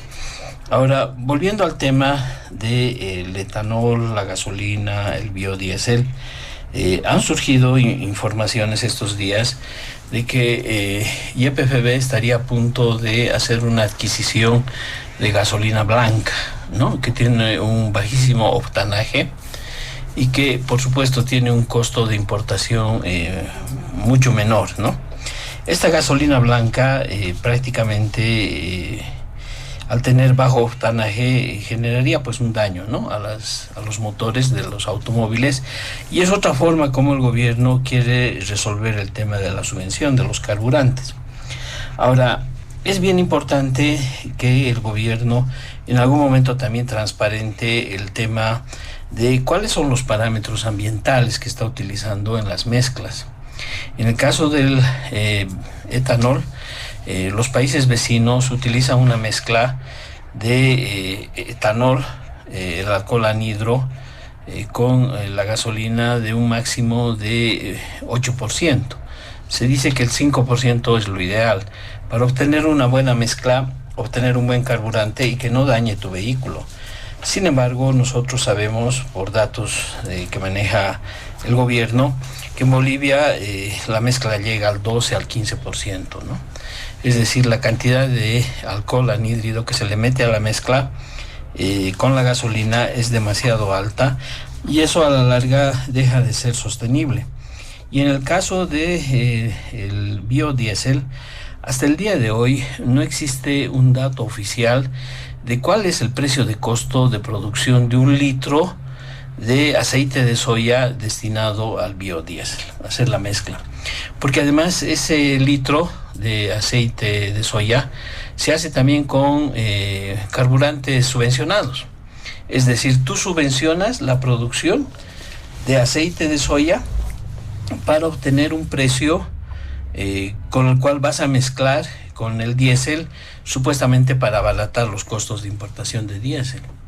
Entonces, hasta el día de hoy ese tema no está claro y por lo tanto cuando se habla de que las plantas de biodiesel que el gobierno estaría supuestamente construyendo van a resolver este tema, yo la verdad es que no me atrevo a dar un criterio definitivo porque no se tiene la estructura de costos. En consecuencia, la situación de reemplazo de la importación de carburantes con varias otras alternativas que el gobierno está planteando no quedan claras, absolutamente claras. En consecuencia, nos parece que al final de todo esto, lo que vamos a tener son proyectos fallidos, ¿no?, como una serie de 150 industrias que deberían generar biodiesel, alcohol anhídrico, como alternativas al tema de la subvención. Muy bien, muchas gracias, don Manuel Morales. ¿Qué dice usted, diputada Daisy Choque? También sus apuntes, puntualizaciones en este segundo punto, para cerrarlo. Sí, es importante aclarar un tema, ¿no? Que no se genere pánico ni miedo en nuestros hermanos productores con respecto a las asociaciones productivas de arroz. La cantidad que se ha determinado al inicio de la campaña que se va a comprar, eso está garantizado. Lógicamente, si tenías previsto comprar 1000 fanegas y ahora resulta que hay otros productores que quieren ingresar, lógicamente no. Esa figura no se da ni en anteriores años ni en este año, a no ser que haya una emergencia donde haya habido inclemencias climáticas que no hayan permitido la producción, entonces sí, EMAPA empieza a comprar mucho más para garantizar que no falte en el mercado. Ahora, si tenemos o no a dónde vender, creo que eso no es un tema preocupante con respecto al tema del arroz. Gracias a Dios siempre ha tenido su propio mercado. Nos falta un poco priorizar el tema de la inocuidad alimentaria, que es un trabajo que se ha ido realizando con SENASAC, porque nuestro arroz tiene calidad para exportar, pero lamentablemente todavía hay secadoras que lo están haciendo a leña y no permiten exportar. Entonces es una de las debilidades que tenemos. Y cuando hablamos de gastos corrientes, ¿no? Y queremos hacer creer, están pagando funcionarios, pero cuando hablamos de esos funcionarios, estamos hablando de funcionarios de salud, estamos hablando de funcionarios de educación, de la Policía Nacional, lógicamente de los militares y demás. Entonces, que tampoco parezca que hemos aumentado, incrementado funcionarios, siendo que en toda la parte administrativa, apenas ingresando, nosotros aprobamos la ley, ¿no?, que permite la reducción prácticamente del 30% en las instituciones públicas, en gastos corrientes y demás. Creo que es importante aquello. Ahora, cuando hablamos de las plantas de industrialización, y esto lo discutimos muchísimo en la dirigencia y espero que me escuchen mis hermanos, porque es bien difícil socializar con todos, no todos asisten a una reunión, pero quizás tengan la oportunidad de escucharnos hablar en la radio. Dicen, ¿qué empresas y por qué hasta ahora no funcionan? Pero hasta cuando tenemos que hacernos un cuarto y un baño nos tomamos nuestro tiempo, porque lastimosamente no se hacen por arte de magia, más aún cuando hablamos de industrias. En ese sentido, nuestro gobierno, nuestro hermano presidente y nuestro país está dando un salto bastante importante, digo yo, rumbo hacia la industrialización, porque nuestros ampliados y congresos de la parte campesina han reiterado 1000 resoluciones durante todos los años pidiendo tener un país industrializado. Y dentro de ello estamos hablando desde la industrialización y transformación de algunos productos como la castaña en Pando, como los peces en Yapacaní, la elaboración y transformación y empaquetado, si queremos llamar así, del café en Buenavista, que hasta ahora lo hacían de manera bastante rústica. Podemos contar muchísimas plantas. Me hubiera gustado traerles el texto que tengo y que manejo normalmente y saco copias, para también regalarles de verdad y vean en cada departamento cómo es que se está distribuyendo. Las plantas de elaboración de hilos y demás para nuestros productos algodoneros, la planta de elaboración de etanol a partir del sorgo para nuestros hermanos productores de San Julián, Cuatro Cañadas y demás, ¿no? Y podemos mencionar muchísimos y quizás nos faltaría muchísimo tiempo y quizás haya otro momento, querido José Luis, solo para debatir este tema, y me voy a permitir traer todo el texto para pasarle también a los hermanos, porque a veces es verdad que si no conocemos, y como dicen, ¿no?, mientras no veo no creo. Creo que hay que verlos y saber dónde están, ¿no? Algo bien importante de recalcar es de que cuando nosotros solicitamos un crédito, las entidades internacionales, las financieras, si queremos llamar así, hacen pues un estudio de factibilidad, viabilidad, si va a haber capacidad de poder pagar, si realmente estas plantas van a permitir las ganancias que nosotros estamos indicando en cada uno de los proyectos. Y eso lo vivimos desde que somos productores, ¿no? Viene el banco y te ve tu chaco y te dice, bueno, tu chaco es demasiado seco, no va a producir 2.5 toneladas de soya por hectárea, por tanto no te puedo prestar a razón de eso, te prestaré menos. Entonces, que no se crea de que sacamos un crédito y decimos vamos a hacer una industria y lo metemos en lo que sea y como sea. Estamos siendo también vigilados, porque quienes nos prestan también tienen lógicamente la preocupación de que podamos devolver ese dinero. En ese marco, creo que cada una de las plantas tendrían que empezar ya a tener frutos. Yo digo, a partir de este marzo, que espero que podamos ya dar por inaugurado primero una de las plantas bastante importantes como es el Mutún, ¿no? Y a partir de ahí seguramente van a empezar a inaugurarse una tras otra cada una de las plantas, que lógicamente van a permitir un excedente, un valor agregado para la producción de nuestros hermanos y hermanas. Y con respecto al tema de el combustible, siempre hay que ser responsable, ¿no? Muchas veces decimos algo y los compañeros lo repiten por todo lado y muchas veces ni siquiera sabemos de lo que quizás estamos hablando. Lógicamente, para hacer la cantidad de mezcla del etanol o el alcohol anhidro con gasolina, pues se hacen bastantes estudios. Tampoco vamos a ser irresponsables de que se pueda generar cualquier tipo incluso de accidentes. Pero adicional a la mezcla que se hace, lo que estamos ya pretendiendo es poder importar movilidades híbridas que funcionen tanto con electricidad o solo con etanol, ya que somos productores de etanol y nuestros hermanos productores de caña de azúcar, gracias a Dios, nos garantizan azúcar, pero también nos garantizan alcohol anhidro. Es más, hay posibilidad todavía de poder ampliar incluso estos montos o esta cantidad de toneladas que producen ahora, más aún cuando ya el Centro Nacional de la Caña, que va a funcionar en Fernández Alonso, también está pronto ya a tener un proyecto aprobado que va a permitir no solamente producir entre 60 a 70 toneladas por hectárea de caña, sino poder mejorar aquello, y esto lógicamente va a mejorar y garantizar la producción de alcohol anhidro, de etanol, pero también garantizándonos siempre primero lo que es lo dulce, ¿no? Lo rico que consumimos cada uno en nuestras mesas, más allá de lo dañino que después de todo sea el azúcar. Gracias, diputado Daisy Choque. Para finalizar este segundo punto, sus apuntes, don Fabián Jaksic. Bueno, hablamos de industrialización, pero ocurre que ni lo básico hemos podido resolver y vamos a estar al borde de 20 años de gestión. Es decir, no es poco tiempo para seguir hablando del botón, por Dios. Es decir, 20 años para poner en marcha supuestamente y que no arranca hasta ahora, y tengo mis dudas de que esto funcione. 20 años hemos tenido para hacer funcionar la planta, el complejo siderúrgico de San Buenaventura. Yo pregunto a alguien que vaya al supermercado, ¿encuentra leche, azúcar producida por el complejo azucarero de San Buenaventura? ¿Alguna vez ha comprado un quintal que don Evo Morales lo ha expuesto, ¿no?, gráficamente, un quintal de azúcar que no sé dónde estará? Es decir, otro fracaso. Y esto es lo que repetimos cada vez más. Ya pues en la época del MNR se han experimentado fabriquitas de todo calibre, ¿no? En el MNS ya hemos visto lo que pasó, ¿no? El fracaso que se tuvo. No es la primera vez que se hacen estos experimentos de tratar de impulsar un capitalismo de Estado, que no es otra cosa que con la plata de todos los bolivianos arriesgamos estos recursos a temas que son necesarios seguramente, pero que no necesariamente es el Estado que tiene que arriesgar lo poco que tiene. Y esta es la gran dificultad. Qué fácil es, hay una carencia de algo, haremos esta fabriquita. ¿Quién define qué fabriquita hacer? Un burócrata, ¿no?, que está chocho, claro, porque eso va a generar pega para los amigos, pero nada más. Y ya sabemos en qué termina, lamentablemente, en qué terminan estos proyectos que no están sustentados con estudios de factibilidad o que tardan tanto tiempo que ya se pierde la oportunidad. Eso nos va a pasar lamentablemente con el litio.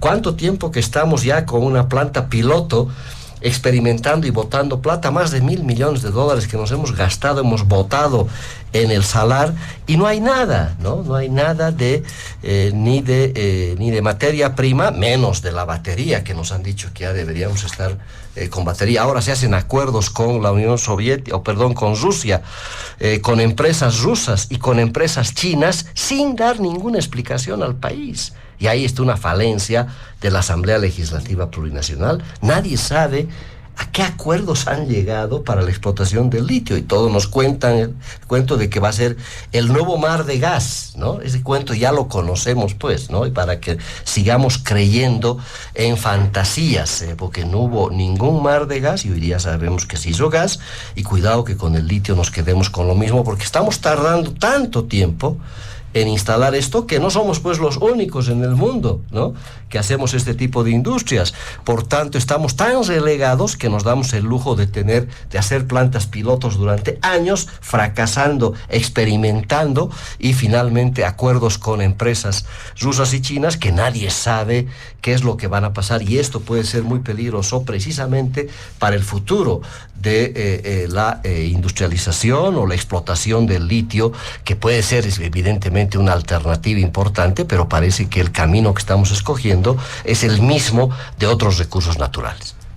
Muy bien, le agradecemos también a don Fabián Yaxi, que cerrando este segundo punto del programa, nos vamos rápidamente al último de diálogo en Panamericana. Y en tono de reflexión, por favor, a 4 minutos por participación, sería importante destacar también lo que sucede en el tema de las emergencias en varias regiones del país. Se ha notado precisamente los efectos, hay personas fallecidas.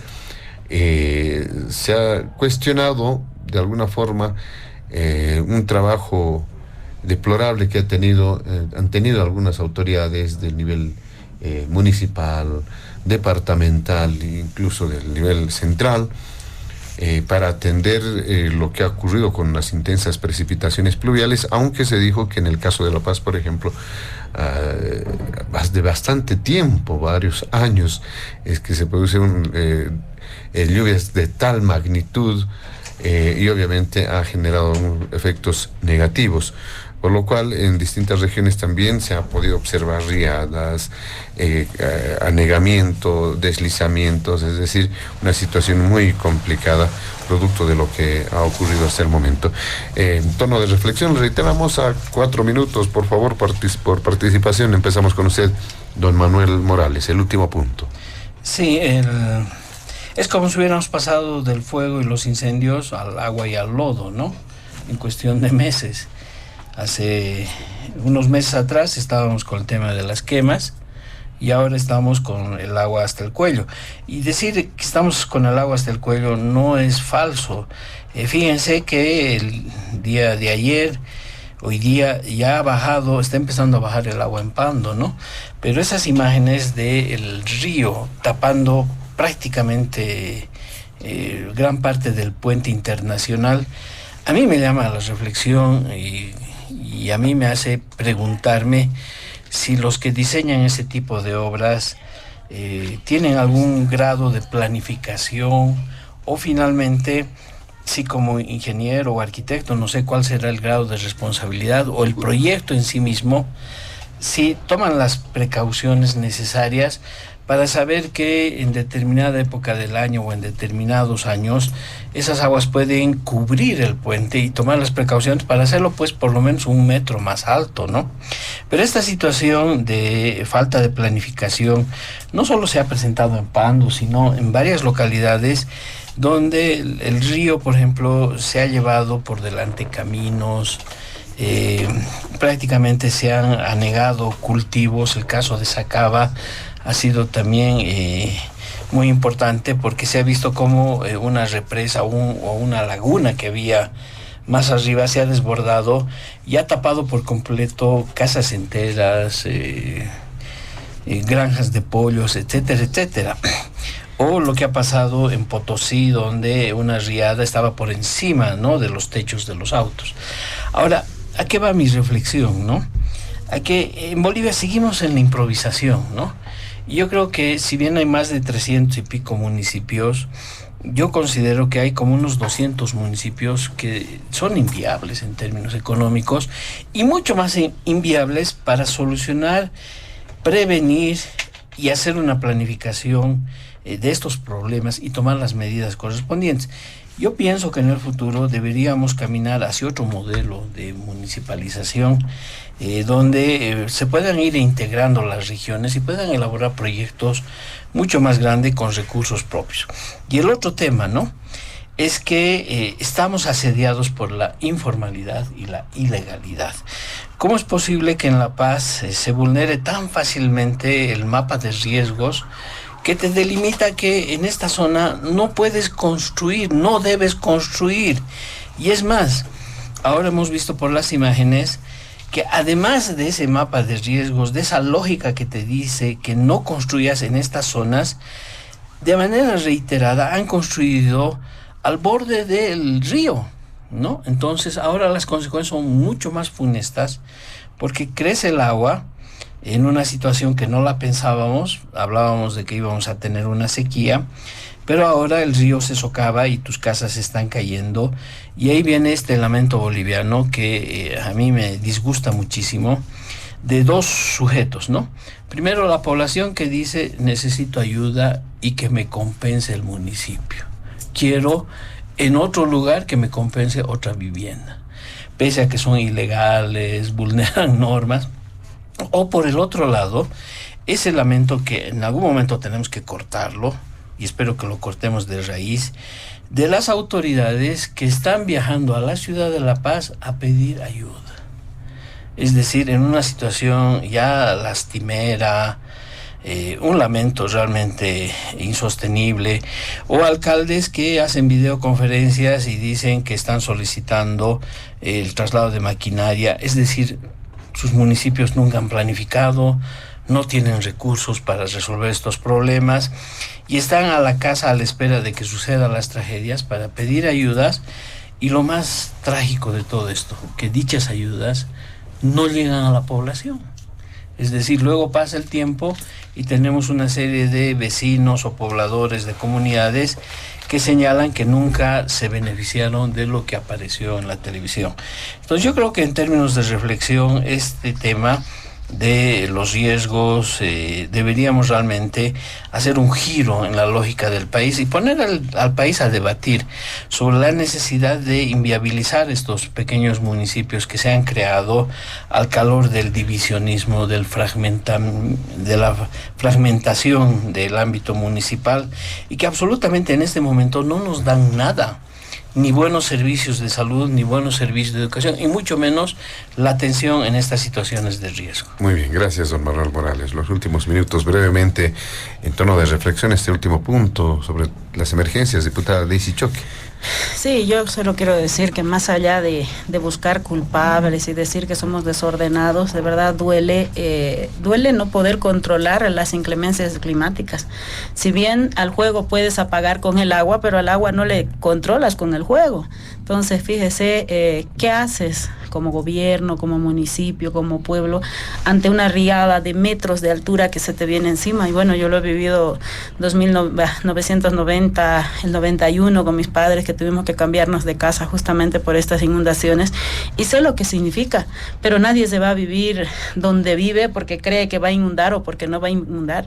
No nos olvidemos que las antiguas comunidades, la mayoría de las poblaciones estaban cerca pues del agua, porque claro, no teníamos tecnología para hacer excavaciones. ¿Y qué hacías? Ibas a vivir cerca de un río, cerca de una cañada, cerca de donde puedas obtener agua, no potable lógicamente, pero por eso es que creo yo, bueno, desde mi óptica, de que gran parte de las comunidades, municipios y poblaciones antiguas están cerca de los ríos, por un lado.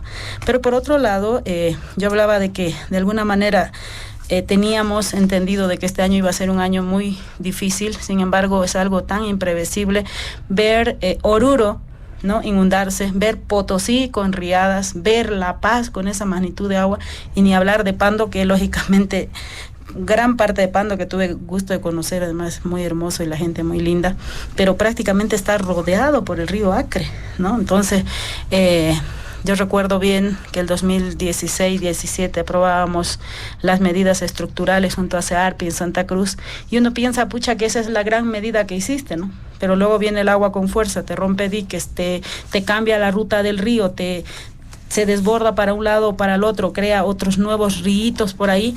Entonces son cosas que no podemos controlar. Sin embargo, como gobierno nacional también hacemos todos los esfuerzos. No podemos decirle a un municipio, no quiero atenderte, ¿no? Estamos trabajando muy de cerca con el Ministerio de Defensa, con horas máquina, para poder controlar o por lo menos armar diques de contención que permitan no llegar a nuevas comunidades. Gracias a Dios, entre muchos de los años, el norte integrado, que es mi región, no ha sufrido todavía inundaciones. Sin embargo, ya hay diques de contención rotas que en otras riadas seguramente va a querer desbordar, y es una pena ver no solamente cómo se pierden vidas, cómo se pierden animales, sino cómo es que el agua se queda detenida, al menos en los lugares planos, y se pierde extensiones y extensiones de producción que nadie te va a devolver, ¿no? Nosotros como gobierno podemos llevar vituallas, ayuda humanitaria urgente, horas máquina, pero nadie te va a devolver lo que en realidad pierdes.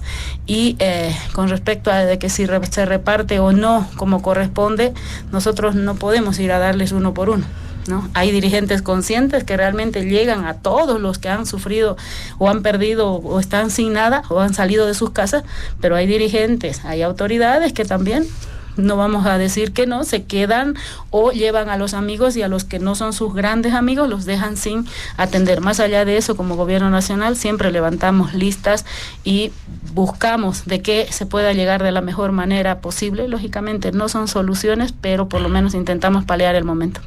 Muy bien, muchas gracias, diputada Daisy Choqui. Para finalizar, don Fabián Jaksic. A ver, la gestión de riesgos y la atención de desastres es una competencia que no estaba contemplada en la Constitución para ningún nivel del Estado. Fue un descuido de la propia Constitución, quienes finalmente la redactaron, se olvidaron de esta competencia y tuvo que ser la Ley Marco de Autonomías. Y lo que dice la Constitución es que hay reserva de ley, por tanto, una competencia que no está contemplada la asume el Gobierno Nacional. ¿Y con esto que ha hecho el Gobierno Nacional? La Ley Marco ha establecido y el Gobierno Nacional ha transferido competencias a los municipios, le ha transferido competencias a la Gobernación y el propio Gobierno ha asumido competencias. Pero, claro, desde el 2010 que se aprueba la Ley Marco de Autonomías, luego tenemos la Ley 602 de Gestión de Riesgos de noviembre del 2014, se han transferido competencias, pero sin la cantidad de recursos que esto demanda. Es un tema que habrá que resolverlo ahora en la discusión, quién sabe, del próximo pacto fiscal, pero hay protocolos que están establecidos especialmente en esta Ley 602 con los COEs nacionales, departamentales, municipales, que tienen que funcionar. Hay alcaldes que los convocan cuando ya es medio tarde, pues, ¿no? Los COEs hay que convocarlos inmediatamente cuando ya se tiene más o menos la perspectiva de desastres. Pero hay un tema estructural. Esto no va a cambiar, no va a ser suficiente. No podemos seguirnos preocupando cuando llega la riada, cuando ya el río te rebalsó, porque eso va a seguir sucediendo. Hay cambio climático, hay que ser conscientes, hay que ser bastante resilientes en esto. Y para ser resilientes tenemos que enfocarnos en los planes de manejo integral de cuencas, que es lo que no tenemos en el país, lamentablemente. Y ahí el modelo no hemos aprendido, parece, lo suficiente con lo que sucedió precisamente con el Piraí, el 94, que dio fruto al gran vecindario, barrio del Plan 3000. Parece que no hubiéramos aprendido de mucho. Cuando vino la riada, el crecimiento del Piraí, se creó el SEARPI como un servicio de encauzamiento de aguas y regularización del río Piraí. Lamentablemente ahí quedó, se lo medio abandonó, porque ahora el SEARPI se hace cargo de todas las cuencas del departamento, ya no solamente del Piraí, y eso es terrible. Entonces, como Estado tenemos que tener, a cada cuenca debería tener su SEARPI, que se haga cargo, porque ¿qué es un plan de manejo integral de cuencas? Ese plan es el que les dice a los gobiernos municipales y a las gobernaciones y al gobierno nacional qué hacer con el curso de esa cuenca, dónde se puede construir, dónde no se puede construir, qué tipo de defensivos requiere esa cuenca de acuerdo al caudal histórico que se tiene, pero además se le hace un manejo permanente de mantenimiento, de vigilancia. Necesitamos pues SEARPIs en todo lado, y eso implica pues costos, implica perspectivas de planificación estatal con ordenamientos territoriales adecuados, que no los tiene ningún municipio, ninguna gobernación le ha puesto el ojo a esto, y tienen que haber alianzas entre el nivel central, departamental y municipal. Pero de aquí en adelante tenemos que concentrarnos en lo que va a pasar con las diferentes cuencas, peor en las ciudades que tienen a sus cuencas como permanente amenaza. El caso de La Paz, por supuesto, pero también Cochabamba, tú hablabas de Oruro, de Potosí, en todo lado, pues, porque hay cambio climático, las lluvias cada vez vienen más fuertes, el agua circula por donde puede, pero si no hay un manejo integral, vamos a tener que seguir atendiendo los efectos del cambio climático y no las prevenciones que tenemos que tomar, y eso creo que tenemos que hacer como Estado hacia adelante. Muy bien, muchas gracias. Le damos a don Fabián Jaksic, que de esta manera, amigos de todo el país, llegamos a la finalización de Diálogo en Panamericana. Agradecemos la presencia de nuestros invitados especiales de este fin de semana, al representante del CONADE, don Manuel Morales, a la diputada del Movimiento al Socialismo, Daisy Choqui, y también al exdiputado nacional Fabián Jaksic. A nombre de la dirección de Panamericana, la planta ejecutiva y quien les habla, José Luis Flores, el compromiso de que el programa retorna el siguiente fin de semana. Permiso.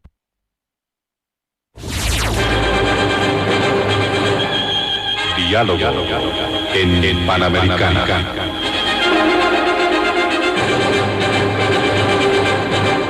La radio agradece por la atención prestada al programa de hoy. Les invitamos a la próxima entrega del Departamento Periodístico de Panamericana, cuando anunciemos.